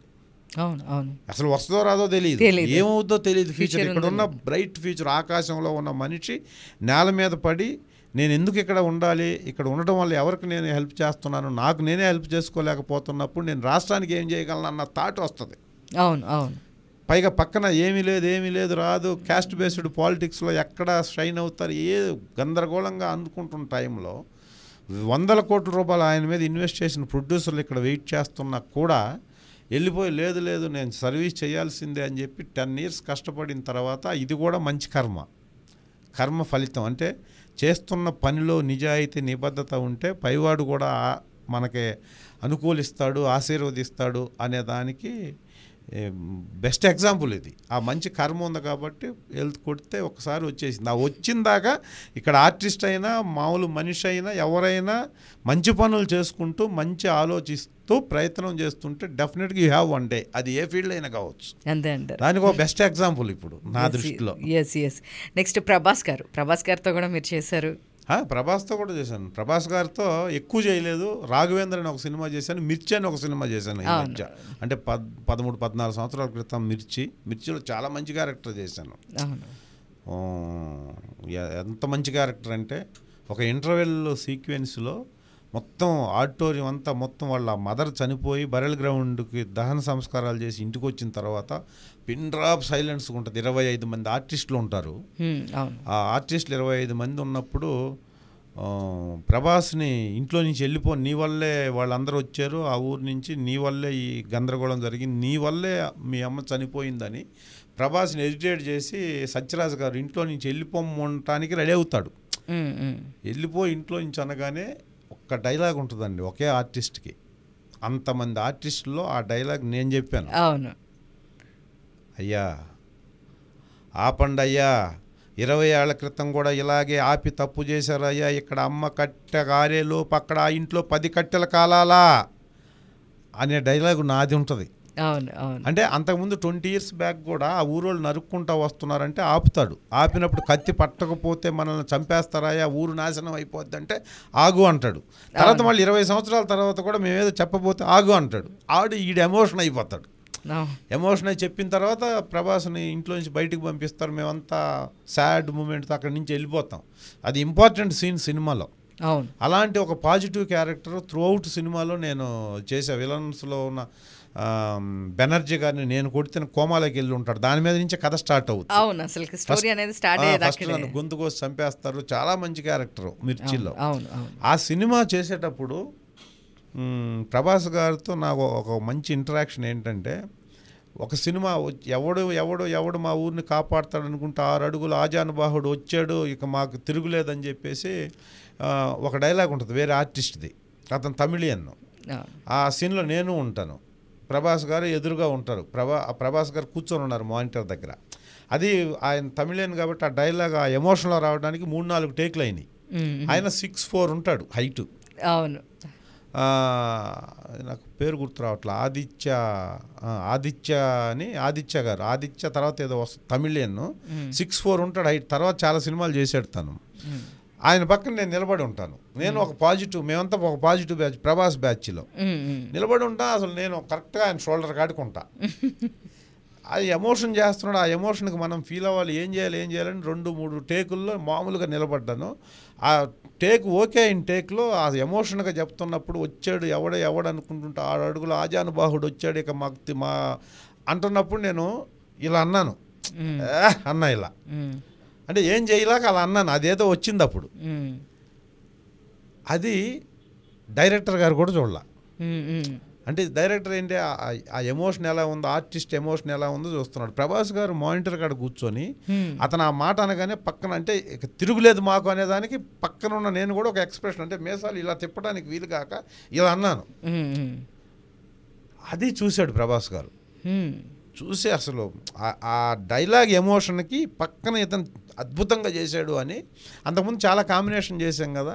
నేను ఎక్కడ దాదాపుగా ఒక 100 meters కాదుగా ఒక 50 meters దూరంలో ఉంటాను. సీన్ చేసి అక్కడే ఉన్నాం. మళ్ళీ 1 more చెప్తారేమోనని చూస్తుండే. అది చూసి ఇంప్రెస్ అయ్యి పెద్దగా అరిసే దిల్ సూపర్ అయ్యి అని చెప్పి చెయ్యాలి అంటే నేను పరిగెత్తుకుంటూ వచ్చి ఇలా చేయాలి కొడితే డైరెక్టర్ గారిని, శివగారు ఒకసారి చూడండి అంటే డైరెక్టర్ గారు అప్పుడు చూసే బాగుందా, బాగా చేసావు అన్నాడు.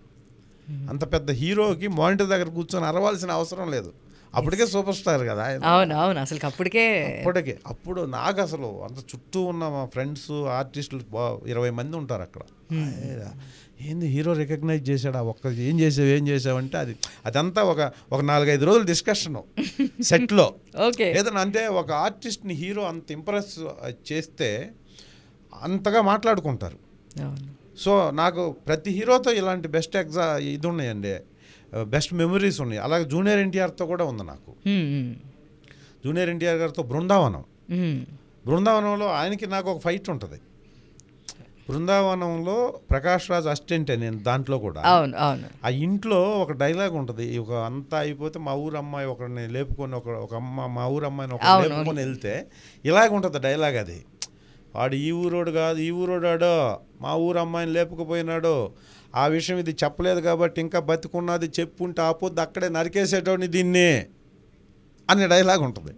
ఎందుకురా నరుకుతావు, నీకు వాళ్ళకి ఏమన్నా శత్రుత్వం ఉందా, ఆస్తి తగాదాలు ఉన్నాయి అంటే విలన్స్ కోసం ఇక్కడ పోటీ పడి చంపుకుంటుంటారు అనమాట, యజ్ఞంలో లాగా. సో అప్పుడు ఆ డైలాగ్ ఆయనకి ఎదురుగ్గా ఉండి చెప్తా నేను. జూనియర్ ఎన్టీఆర్ గారు ఎదురుగ్గా ఉండి చెప్తే ఫస్ట్ అలా కెమెరా పెట్టి నా మీద ఫోకస్ ఉండి నా డైలాగ్ అయిపోగానే ఎన్టీఆర్ గారికి ఫోకస్ అవుద్ది. అంటే కరెక్ట్గా డైలాగ్ అంతా ఇంటూ నిలబడి ఉండాలి ఆయన. నిలబడి నేను ఫోకస్లో ఉంటున్న డైలాగ్ ఎండప్పుడు ఎందుకురా నీకు వాళ్ళకి తగాదల ఆస్తి ఆ డైలాగ్ స్టార్ట్ అవ్వగానే ఆయనకు ఫోకస్ అవుద్ది. సో కాబట్టి నా డైలాగ్ చెప్పేటప్పుడు ఆయన ఇంటుండాలా, నిలబడ్డాడు అక్కడే. సింగిల్ టేక్లో అయిపోయింది నాకు అది. అయిపోగానే ఆయన డైలాగ్ అయిపోగానే నెక్స్ట్ వచ్చి ఇలా కొడితే నేను కింద పడతాను. అప్పుడు వచ్చి డైలాగ్ సూపర్గా చెప్పావా, బాగుంది, డిక్షన్ బాగుంది అన్నాడు అతను. అది ఇవన్నీ ఏంటంటే మాకు ఎంకరేజ్మెంట్ అనమాట, ఒక బూస్ట్. అంత పెద్ద హీరో డైలాగ్ నేను పాస్ అయిపోయానబ్బా నేను. అంటే డిక్షన్కి డైలాగ్ మోడ్యులేషన్కి సింబాలిక్గా ఎవరబ్బా అంటే ఎన్టీఆర్. అసలు ఎవరిని అడిగినా చెప్పేస్తారు అది. ఎందుకంటే నాగార్జున గారు వీళ్ళే చెప్తారా అసలు వొకాబులరీ కానీ డిక్షన్ కానీ అదిరిపోద్దని. అలాంటి హీరో మనల్ని డైలాగ్ బాగా చెప్పావు, డిక్షన్ బాగుందా అని అన్నారంటే మనం పాస్ అయిపోయి అసలు మనకు ఒక ఎనర్జీ వస్తుంది అనమాట. అలా నాకు ఈ ముగ్గురితో చెప్పాను, చాలా మంచి మెమొరీస్ అండి ఇవన్నీ. నాగార్జున గారు అంటే నాగార్జున గారు చాలా క్యూట్ అండి. ఆయన చాలా సినిమా లైఫ్ని చాలా లైట్ తీసుకుంటాడు. సినిమా షూటింగ్ని చాలా నేనున్నాను ఒక సినిమా చేశానండి ఆయనతో. నేనున్నానులో ఆ షాట్ ఇప్పటికీ నాకు గుర్తు. మందు తాగేసి ఆయన వెళ్తూ ఉంటే భలే ఉన్నాడు రా ఈడు ప్రేమించిన అమ్మాయి ఎవరితోనో లేచిపోయినా కూడా ఈడు చక్కగా రెస్టారెంట్లకు వచ్చి హ్యాపీగా నడుచుకుంటూ వెళ్తున్నాడని టీచ్ చేస్తుండే ఆయన నలుగురు ఫ్రెండ్స్ని వేసుకొని. లాస్ట్కి వెళ్ళి పీకుతాడు అనమాట ఒకటి వెనక్కి తిరిగి. ఆ టీజింగ్లో బెస్ట్ మెమరీ. నేను లిక్కర్ తీసుకోనండి ఇప్పటికీ. నేను ఇండస్ట్రీకి వచ్చేటప్పుడు ఏదైతే స్కూల్ టీచర్గా మానేసి ఇండస్ట్రీకి వెళ్తున్నాను అనుకున్నప్పుడు, ఇండస్ట్రీకి వచ్చినప్పుడు, ఇండస్ట్రీకి ట్రై చేస్తున్నప్పుడు ఏదైతే అనుకున్నానో, నేను ఇప్పుడు ఎలాగున్నానో అలాగే ఉండాలి లైఫ్ లాంగ్. అంటే అలవాట్లు మారకూడదు. అంటే అలవాట్లు ఉన్నవాళ్ళకి తప్పని కాదు. నేను అనుకున్నది లిక్కరు సిగరెట్టు ఇలాంటివి ముట్టుకోకూడదు అని ఏదైతే అనుకున్నానో ఇప్పటికీ అలాగే ఉన్నా. ఇప్పటికీ నేను లిక్కర్ తీసుకోనండి. కానీ అది సీన్ పెట్టగానే ఒక టేబుల్ మీద బీర్ బాటిల్స్ పెట్టుకొని బీర్ తాగుతూ ఉంటే ఈ చిల్లర గ్యాంగు నాగార్జున గారు వాళ్ళు నడుచుకుంటూ వెళ్తుంటే మా కాలనీ అనమాట. ఈడు ప్రేమించిన అమ్మాయి వేరే వాడిని లేపుకెళ్ళింది అనేది మాకు తెలుస్తుంది. దాన్ని టీచ్ చేస్తే వెళ్ళాలి, అది సీను. సో బీర్ తాగేసి వెళ్ళి మాట్లాడకుండా అది టీచ్ చేసుకుంటూ వెళ్తే వెనక్కి ఇలా తిరగగానే అలా నిలబడి ఉంటాను, కొడతాడు. ఏంట్రా ఎలా తిరిగావు, అబ్బా కొడతావా, ఏదో ఉంటాయి అక్కడ కొట్టేది ఏంటని పీకుతాడు. అప్పుడు ఆయన అన్నమాట, ఏమయ్యా నువ్వు నిజంగా బీర్లు నిజంగా తాగేసినట్టున్నావుగా అన్నాడు నాగార్జున గారు. నిజంగా తాగేసి ఎన్ని బీర్లు తాగారు ఏంటి, ఆ నైట్ ఎఫెక్ట్. అది సీన్ కూడా నైట్ 9-10 చేశారు అన్నపూర్ణ స్టూడియోలో. సార్ లేదు సార్ నాకు లిక్కర్ అలవాటు లేదు సార్ అంటే, అబ్బా ఎవరికా కథలు చెప్తావు నువ్వు, ఎవరికి చెప్తారు కథలు అని. నిజంగా బీర్లు పెడితే బీర్లు తాగేసి చేస్తున్నారు వీళ్ళు, పెద్ద ప్రొడక్షన్ కదా పెడతారు అలా ఒక్కోసారి ఫీల్ కోసం. అలా అన్నాడు ఆయన. అంటే పెర్ఫార్మెన్స్ బాగుంది అని, డ్రౌజీగా అది అవన్నీ వచ్చినాయి బాగా వచ్చినాయి అనే సెన్స్లో. అంటే అది కూడా హ్యాపీ మూమెంట్ అనమాట. అప్పుడు నా మొదటి సినిమా ఆయనండి. ఆయనతో మొదటి సినిమాలో దగ్గర 30-35 డేస్ వర్క్ చేశాను. ఫస్ట్ సినిమా వాళ్ళ ఇంట్లోనే ఉన్న 4 కుర్రోళ్ళలో నేను ఒకడిని. సీతారామరాజు సినిమాలో వాళ్ళ ఇంట్లో హరికృష్ణ గారికి నాగార్జునకి వెనక బాడీ గార్డ్స్ లాగా ఒక 5-6 మంది కుర్రోళ్ళు ఉంటారు. వాళ్ళలో నేను ఒకడినండి. అది మొదటి సినిమానే వాళ్ళిద్దరిని చూస్తా యాక్ట్ చేశాను నేను. అదొక బెస్ట్ మెమరీ. అయితే నువ్వు నేనులో డైరెక్ట్ ఇంటరాక్షన్ అది ఆ సీన్కి. Super sir. అసలు మ్యాక్స్ అందరూ నాగార్జున గారి దగ్గర నుంచి మహేష్ బాబు గారితో ఆయనతో కూడా ఒక్కడు చేసిన తర్వాత మళ్ళీ మహర్షి ఒక్కడు చేశానండి మొన్న. మహర్షిలో చాలా మంచి క్యారెక్టర్ అండి, రైతు క్యారెక్టర్ నాది. ఆయనకి చివరిలో మహేష్ బాబు గారు ఆ ఊరు నుంచి వెళ్ళిపోతుంటే జనాల్లో నుంచి అలా లేచి వచ్చి దండం పెడతాను. నేను రాజీవ్ కనకాల గారు ఆపోజిట్ బ్యాచ్ వేరే ఊర్లో. దాంట్లో మహేష్ బాబు గారితో ఒక డైలాగ్ ఉంటుంది నాది. ఒక పెద్ద సీన్ ఉందండి. ఆ సీన్ ఉంటే వేరే లెవెల్లో ఉండేది. అది ఎడిట్లో కట్ అయిపోయింది. అది దాదాపుగా ఒక 7-8 నిమిషాలు వచ్చే సీన్ అండి అది. సో నాది మెయిన్ పెర్ఫార్మెన్స్. సాయి కుమార్ గారు ఉన్నారు ఆ సీన్లో. రాజీవ్ కనకాల గారు, నేను, సాయి కుమార్ గారు, అటు ఒక 200 మంది, ఇటువైపు 200 మంది, 2 ఊర్లు కలిసే ఒక బ్రిడ్జి పొలాచిలో చేసాం అది ఆ సినిమా. దాంట్లో ఒక డైలాగు చెప్తుంటే రాజీవ్ కనకాల గారు ఒక డైలాగ్ చెప్తుంటే చూస్తుంటే అప్పటికే నేను రాజీవ్ కనకాల గారికి యాంటీ అయిపోయి ఊర్లో వాళ్ళకి సపోర్ట్ చేయాలని ఫిక్స్ అయిపోయి జస్ట్ అలా చూసి ఒక పెద్ద డైలాగ్ ఉంటుందండి అది. కానీ అది ఎడిటింగ్ లేదు, అసలు ఆ సీనే లేదు. దాదాపుగా 25-30 లక్షలు ఖర్చు పెట్టారు ఆ ఒక్క సీన్కి. అసలు ఒక బ్రిడ్జిని బ్లాక్ చేసి అటు ఒక వెహికల్స్, అటు ఒక 100 వెహికల్స్, ఇటు ఒక 200 మంది, మొత్తం దాదాపు ఇక్కడ హైదరాబాద్ నుంచి 200 మంది ఆర్టిస్టులు ఆ సీన్కి. మహర్షిగా సార్? మహర్షి సినిమాకి సాయి కుమార్ గారు ఊరు, మా ఊరు. ఊరు జనాలు అటు పెట్టిన కెమెరా అంత దూరం కనపడ, మధ్యలో బ్రిడ్జి, అంటే బ్రిడ్జి కింద నీళ్లు వదిలితే ఆ ఊరికి నీళ్ళు వెళ్తే వ్యవసాయం చేసుకోవచ్చు. కాన్సెప్టే అది. ఇట్లా బ్రిడ్జిని చూపించి ఇలా లేపితే ఆ ఊరు జనాలు, అది పెద్ద ఎక్విప్మెంట్ పొలాచిలో. అసలు ఎంత పెద్ద సీన్, అసలు అద్భుతం ఆ సీన్. నేను డబ్బింగ్కి వెళ్ళి ఆ సీన్ లేదంటే నాకు ఏడుపు వచ్చింది లిటరల్గా. అంత సీను అసలు డైరెక్టర్ గారు సాయి కుమార్ గారు అయితే లిటరల్గా, అరే దిల్, ఈ సీన్తో నీ దరిద్రం పోయిందిరా అన్నాడు. ఎందుకంటే ఆ డైలాగు ఒక ఎమోషన్ ఉన్న డైలాగు, అది లేదు సినిమాలో. ఏంటంటే మీ ఊరికి నీళ్ళు ఎలా వస్తాయి, మీరు వ్యవసాయం ఎలా చేస్తారు అంటే, జగపతి బాబుకి అమ్మేసేయముని రాజీవ్ కనకాల మొత్తం పొలం అమ్మేసేయండి, కార్పొరేటర్లు వస్తారు, మనమే వ్యవసాయం చేయలేం, వ్యవసాయ నష్టాలు వస్తున్నాయని ఇప్పిస్తాను అనేది కాన్సెప్ట్. అది ఈయన అంటా ఉంటాడు. నాకు అర్థమైపోయింది వీడు విలన్స్ వాళ్ళతో అమ్ముడుపోయాడని. నేను ఒక్కడిని సిన్సియర్ అనమాట, కలిసే ఉంటాం మేము. అప్పుడు నేను ఆపోజిట్ అవుతాను. ఆయన ఒక డైలాగ్ చెప్పి, మీకు నీళ్లు రావు, మీరు వ్యవసాయం చేయలేరు అంటాడు సాయి కుమార్ గారిని. నేను అప్పటి వరకు అలా నిలబడి, ఎక్కడికి పోతాయి రా నీళ్ళు,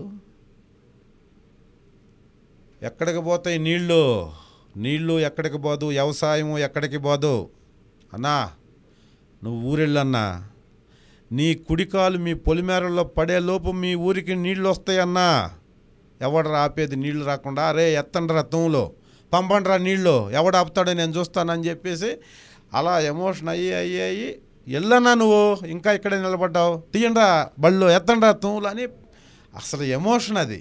అలా మన రాజీవ్ కనకాల గారు అలా చూస్తుంటారు. రే నాతో వచ్చేవాళ్ళు నాతో రండి, వాడితో ఉండేవాళ్ళు వాడితో ఉండండి అని చెప్పేసి, నేను సాయి కుమార్ గారు ఊరు వైపు మూవ్ అయితే ఎవ్వరు ఉండరు, మొత్తం నాతో పాటు వచ్చేస్తారు, ఒంటరిగా మిగిలిపోతాడు అనమాట. ఆ తర్వాత ఈ సాయి కుమార్ గారు ఈ జనాన్ని అంతా తీసుకొని మహేష్ బాబు దగ్గరికి వెళ్తే అక్కడ ఒక డైలాగ్ ఉంటుంది నాది. అన్నా, ఎక్కడి నుంచో వచ్చావు, ఎకరాకి 5 లక్షలు వద్దన్నా, మేము ఈ బంజరు భూమిలో బంగారాన్ని పండించేదానికి కొంత సాయం చేయన్నా, రైతులుగా మేమేంటో చూపిస్తాం అని ప్రభాస్తో మహేష్ బాబు గారితో డైలాగ్ ఉంటుంది నాది. ఈ డైలాగ్ ఉంది సినిమాలో, ఈ సీన్ లేదు. Main scene. ఎందుకంటే వీళ్ళు రియలైజ్ అయిపోయారు, కలిసిపోతున్నారు అనేది అంత పెద్ద సీన్తో చెప్పాల్సిన పని లేదు కదా, డ్రాగ్ అయిపోతుంది. వచ్చి అడిగారంటే తెలిసిపోద్ది కదా, కమ్యూనికేట్ అయిపోద్ది కదా ఆడియన్స్. కానీ అంత ఖర్చు పెట్టిన సీన్నే తీసేశారు. అంటే చాలామంది అంటారు ఎడిటింగ్లో పోతుందని, బట్ సినిమా కొంచెం ఇదో అంటే అంత ఖర్చు పెట్టినా కూడా ఎడిటింగ్లో అవసరం లేదనుకున్నప్పుడు 100 కోట్ల రూపాయల బడ్జెట్ సినిమాలో అది పెద్ద, అక్కడికి వెళ్ళిన తర్వాత టప్ప వెళ్తున్నప్పుడు కొద్దిగా స్లో అయిందనుకో వద్దు అంటారు. ఇక అవన్నీ ఇంత ఖర్చు పెట్టాం అంత ఖర్చు పెట్టాం ఉండదు సినిమా. సో ఆ సీను ఉండుంటే అప్పుడు ఈ డైలాగ్ చెప్పినప్పుడు మహేష్ బాబు గారు అన్నారు, మంచి టెంపోలో బాగా ఎమోషన్ బాగా వచ్చి ఆ ఫీల్. ఇప్పుడు నేను ఆ డైలాగ్కి ఈ డైలాగ్కి వేరియేషన్ వచ్చింది కదా, అలాగే అక్కడ కూడా చెప్తే బాగుంది డైలాగ్, బాగా చెప్పారు అని అంటే, సాయి కుమార్ గారు ఉండి మంచి ఆర్టిస్ట్ అండి, మొన్న చేసాం అది, ఇది 2 రోజుల ముందు చేసాం ఆ సీను, మొన్న చేసాం అదిరిపోయింది సీన్ ఒకటి అసలు అని చెప్పి అంటే, నేను వచ్చి డబ్బింగ్కి వచ్చినప్పుడు అది లేదు, అది ఎతుకుతుండ సార్ డబ్బింగ్ సోమరాజు గారు అని కో డైరెక్టర్. దానికి ఈ సందర్భంగా చెప్పాలి వాళ్ళ పేర్లన్నీ, మా ఫీల్ అయితే. కో డైరెక్టర్ సోమరాజు గారు, ఏంటి రమేష్ అయిపోయింది కానీ ఇది డబ్బింగ్ అయిపోయిందా, బాగా తొందరగా చెప్పి, అది కాదు సార్ ఒక సీను ఉండాలి సార్ అన్న. ఏ సీన్ ఇంకేం లేదా చెప్పు ఏ సీను అన్న. సార్ అది బ్రిడ్జి మీద సీన్ అయ్యా, లేదయ్యా పోయిందయ్యా అది. సాయి కుమార్ కూడా ఆయన కూడా అడిగాడు వచ్చేది ఆ సీన్ ఏదని. అంటే తర్వాత ఇప్పుడు సాయి కుమార్ గారు తర్వాత చాలా సినిమాలు చేశాను సాయి కుమార్ గారితో, ఆయనతో అన్నారు, సార్ ఆ సీన్ అంటే నిజంగా నేను కూడా బాధపడ్డాను ఆ సీను. అంటే నాదేమి లేకపోయినా సినిమాకి పెద్ద ఇంపాక్ట్ వస్తుంది అనుకున్నాను, ఆ సీన్కి ఆ ఇంపాక్ట్ లేదు కాబట్టి కదా, నీకు బాగుండేది ఆ సీన్ ఉండుంటే అంత పెద్ద సినిమాలో అన్నాడు. బట్ ఉన్నదాని వరకు బాగుంది, మహేష్లో మంచి క్యారెక్టర్ చేసామని ఇప్పుడు కూడా అంటారు అందరూ. బట్ ఈ సందర్భంగా అది ఉండుంటే ఇంకా బాగుండేది అన్న ఒక మహేష్ బాబు అనగానే గుర్తు వచ్చింది నాకు అది. అండ్ సో నెక్స్ట్ వచ్చి అఖండ 2 కానీ ఇంకా పెద్ద సినిమాలు ఇంకా ఏమి వస్తున్నాయి సార్? ఇప్పుడు రామ్ గారిది ఒకటి చేస్తున్నా అండి. రామ్ పోతినేని ఇప్పుడు స్టార్ట్ అయింది మైత్రి మూవీస్ది. దాంట్లో ఒకటి రాయుడు అని ఒక క్యారెక్టర్ చేస్తున్నానండి. అలాగే సాయిధరం తేజ్ది హనుమాన్ ప్రొడక్షన్ వాళ్ళది నిరంజన్ రెడ్డి గారిది 100 crores ప్రాజెక్ట్ ఒకటి జరుగుతుంది. అవును సార్.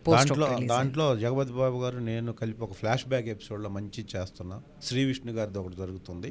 ఇవి కాకుండా అండి, ఇవి ఓకే మంచి సినిమాలు, మంచి క్యారెక్టర్లు. బోయపాటి గారు కూడా అఖండ 2 కూడా ఉందన్నారు, దానికోసం వెయిట్ చేస్తున్నా. ఇవి కాకుండా అసలు ఇప్పుడు రైస్ మిల్ అని ఒక సినిమా చేశానండి నేను. ఒక విలేజెస్ బాగుంటే, గ్రామాలు బాగుంటే దేశం బాగుంటుంది. దేశం బాగుండాలంటే యువత బాగుండాలి. యువత బాగుండాలంటే ఎడ్యుకేషన్ బాగుండాలి. ఎడ్యుకేషన్ బాగుండాలంటే టీచర్ అనేవాడు బాగుండాలి అనే కాన్సెప్ట్తో వచ్చిన ఒక రైస్ మిల్ అనే సినిమాలో ఆ కథని నడిపించేటటువంటి ఒక టీచర్ క్యారెక్టర్ చేస్తున్నాను నేను. నన్ను ఈ గెటప్లో చూసి, లేదు ఈ దిల్ రమేష్ని ఒక ఇంటర్వ్యూలు చేయటం వల్ల ఏం ఉపయోగం ఉంటుంది అని అంటే చాలా ఉపయోగం ఉంటుందని నేను ఈ మధ్య ఇంటర్వ్యూస్ చేస్తున్నాను మీలాగా.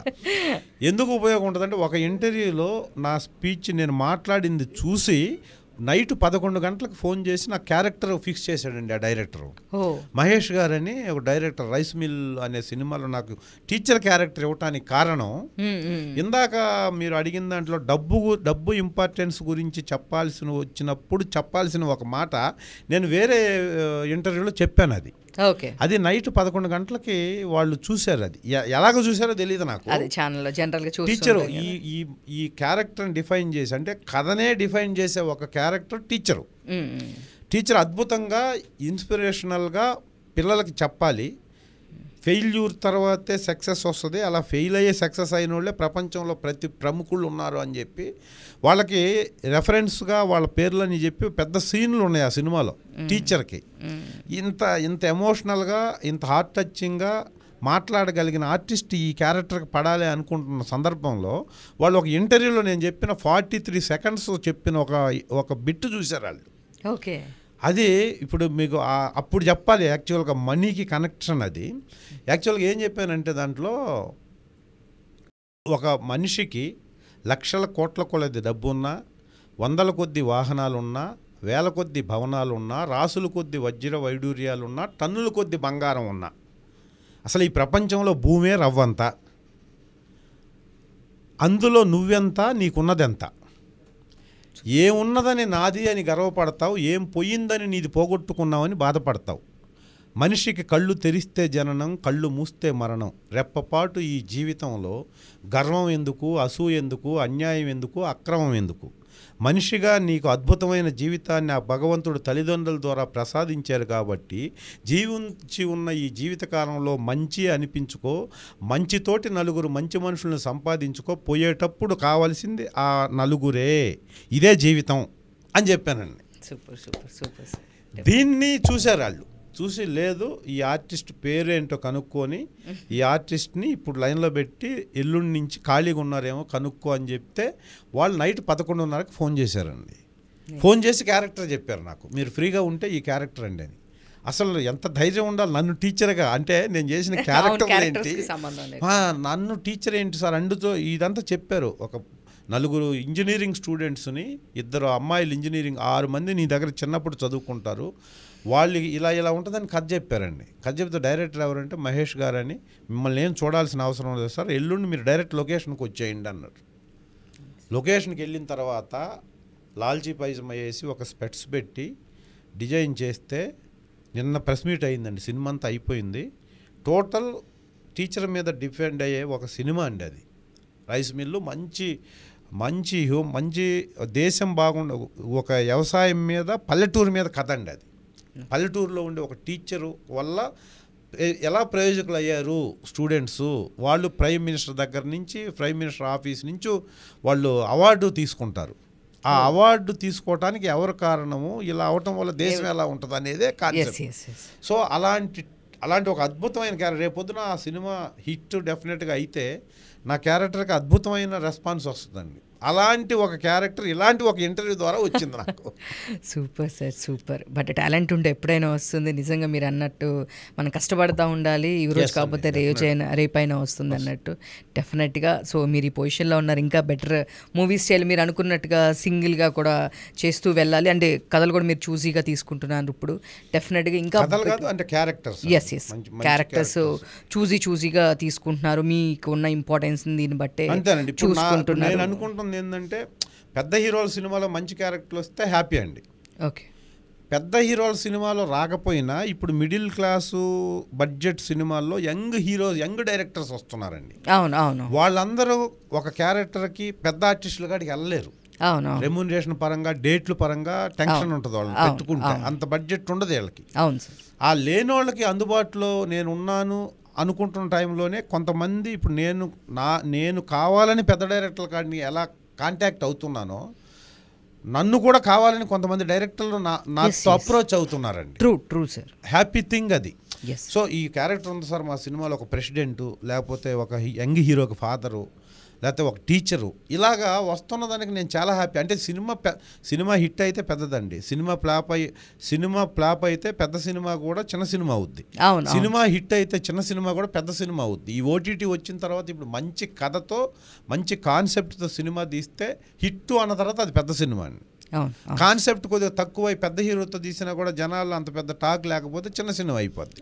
కాబట్టి మనం ఎంచుకునే చిన్న సినిమాల్లో అనుకోని చేసే సినిమాల్లో చేసుకుంటూ వెళ్తుంటే మన కర్మ ఫలితం బాగుంటే డెఫినెట్గా ఏదో ఒక సినిమా హిట్ అవుద్దండి. హిట్ అయినప్పుడు దాంట్లో మనం మెయిన్ రోల్ చేస్తుంటే డెఫినెట్గా అక్కడి నుంచి పెద్ద డైరెక్టర్లు కూడా యాక్సెప్ట్ చేస్తారు.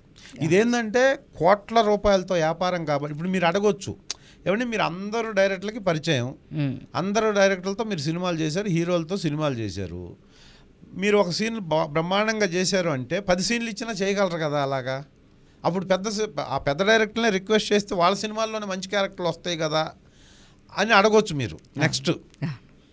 కానీ ఇక్కడ ఎలా ఉంటుందంటే అండి, ఒక మనిషి చాలామందిని సాటిస్ఫై చేయాలి. ఒక క్యారెక్టర్ ఒక డైరెక్టర్ డిఫైన్ చేసి ఒక ఆర్టిస్ట్కి ఇస్తున్నారంటే డైరెక్టర్ ఒక్కళ్ళే సాటిస్ఫై అయితే సరిపోదు. కొన్నిసార్లు ప్రొడ్యూసర్కి చెప్పాలి, తర్వాత హీరో గారికి చెప్పాలి ఈ క్యారెక్టర్ ఇలా పెడుతున్నామని. వాళ్ళు కొంతమందిని సజెస్ట్ చేస్తారు. సో ఇప్పుడు ఒక వ్యక్తి మనల్ని స్ట్రాంగ్గా రికమెండ్ చేయాలంటే విజిబిలిటీ ఉండాలి. చిన్న క్యారెక్టర్ చేసిన వాడిని పెద్ద క్యారెక్టర్లో ఎందుకు పెట్టాలి? 100 కోట్ల బడ్జెట్, ఆ క్యారెక్టర్కి ఒక వేరే లాంగ్వేజ్ నుంచి ఒక ఆర్టిస్ట్ని తీసుకొస్తే అతని వల్ల ఉపయోగం ఉంటుంది, వేరే బిజినెస్ వేరే లాంగ్వేజ్. కానీ ఇక్కడ చిన్న క్యారెక్టర్లు చేసుకునేవాడు చెయ్యగలడు కాబట్టి ఆ క్యారెక్టర్లో ఎందుకు పెట్టాలి? వాళ్ళు ఎందుకు మనల్ని డెవలప్ చేయాలి అలా ఇచ్చి? బిజినెస్ కదా ఇది. సో వాళ్ళకి అవసరం ఉండదు. కానీ ఇప్పుడు ఫైనల్గా ఏంటంటే టాలెంట్ అద్భుతంగా మనం ఒక క్యారెక్టర్ పెర్ఫామ్ చేసినప్పుడు వేరే వాళ్ళని కన్వే చేయడానికి అవకాశం ఉంటుంది. ఇప్పుడు మనం ఒక చిన్న సినిమాలో ఒక అద్భుతమైన టీచర్ క్యారెక్టర్ చేసి ఆ సినిమా పెద్ద హిట్ అయింది, నా క్యారెక్టర్ నేను అద్భుతంగా చేశాను. అప్పుడు పెద్ద డైరెక్టర్ ఒక సినిమాలో ఆ క్యారెక్టర్ ఉంటే మన రమేష్ని పెడదామండి అనొచ్చు. ఎందుకు పెడతారు అతన్ని అంటే, చూడండి ఆ సినిమాలో అద్భుతంగా ఉంది, మనోడు కదా ఇక్కడ చేసాడు, పెట్టేస్తే బాగుంటుంది కదా. అది ఉండాలి, ఆ యూజిబిలిటీ ఉండాలి ఏ డైరెక్టర్కైనా. అది లేకుండా మనం ఇన్ని సంవత్సరాలు నేను చేస్తున్నాము, మనకి ఇవ్వట్లేదు, ఎవరెవరినో తెచ్చి పెడుతున్నారు అనుకుంటే వాళ్ళకి ఆ సర్కమ్స్టెన్సెస్లో అలా వెళ్తారు అంతే. మనం కనపడాలి అక్కడ. అలా కనపడినప్పుడు డెఫినెట్గా ఒక డైరెక్టర్ అయినా సపోర్ట్ చేస్తారు. సో అది సపోర్ట్ చేసినా చేయకపోయినా మనకి ప్రొఫెషనల్గా ఇక్కడే ఆగిపోవాలని లేదు కాబట్టి బెటర్మెంట్ క్యారెక్టర్లు చేసుకుంటూ వెళ్ళాలి. అది చిన్న సినిమా పెద్ద సినిమా అనేది, ఇప్పుడు నాకు చిన్న సినిమా అయినా నాకు ఇచ్చే రెమ్యూనరేషన్ అంతే ఇస్తారు, పెద్ద సినిమా అయినా రెమ్యూనరేషన్ అంతే ఇస్తారు. పెద్ద సినిమా అని చెప్పేసి 1 లక్ష రూపాయలు నాకు రేంజ్ లేనప్పుడు నాకేం డబ్బులు ఎక్కువ ఇయ్యరు, నాకు కాదు ఎవరికైనా. చిన్న సినిమా అని చెప్పేసి నాకు తగ్గియండి అని అడగరు, అయితే లిటిల్ బిట్ రిక్వెస్ట్ చేస్తారు వాళ్ళు. సార్ మీరు పెద్ద సినిమా చేసుకునేంత మేము ఇవ్వలేము, ప్లీజ్ మాకు కొంచెం కోఆపరేట్ చేసి మాకు హెల్ప్ చేయండి సార్, ఈ క్యారెక్టర్కి ఎంత గొప్పది. తక్కువ ఇస్తే ఇవ్వచ్చు, ఒక సినిమా కొద్దిగా తగ్గుద్ది మహా అయితే, కానీ అది రెస్పెక్ట్గా చాలా రిక్వెస్ట్ చేసి అడుగుతారు. వాళ్ళకి ఆ రిగార్డ్ ఉంటుంది మన మీద. పెద్ద సినిమా రమేష్ చేసే అంటారు, మనం తీసుకునేది ఎలాగో ఇస్తారు. కాబట్టి అక్కడ అది ఆ సినిమా హిట్ అయినా ఈ సినిమా హిట్ అయినా ఒకటే రేంజ్ జనాల్లో.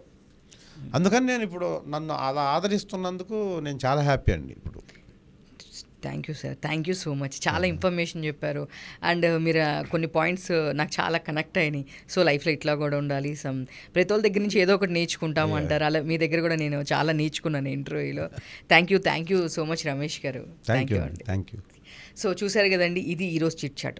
మరిన్ని చిట్ చాట్స్ కోసం చూస్తున్నానండి బీఆర్కే ఎంటర్టైన్మెంట్. నేను మీ ఉమా. Thank you.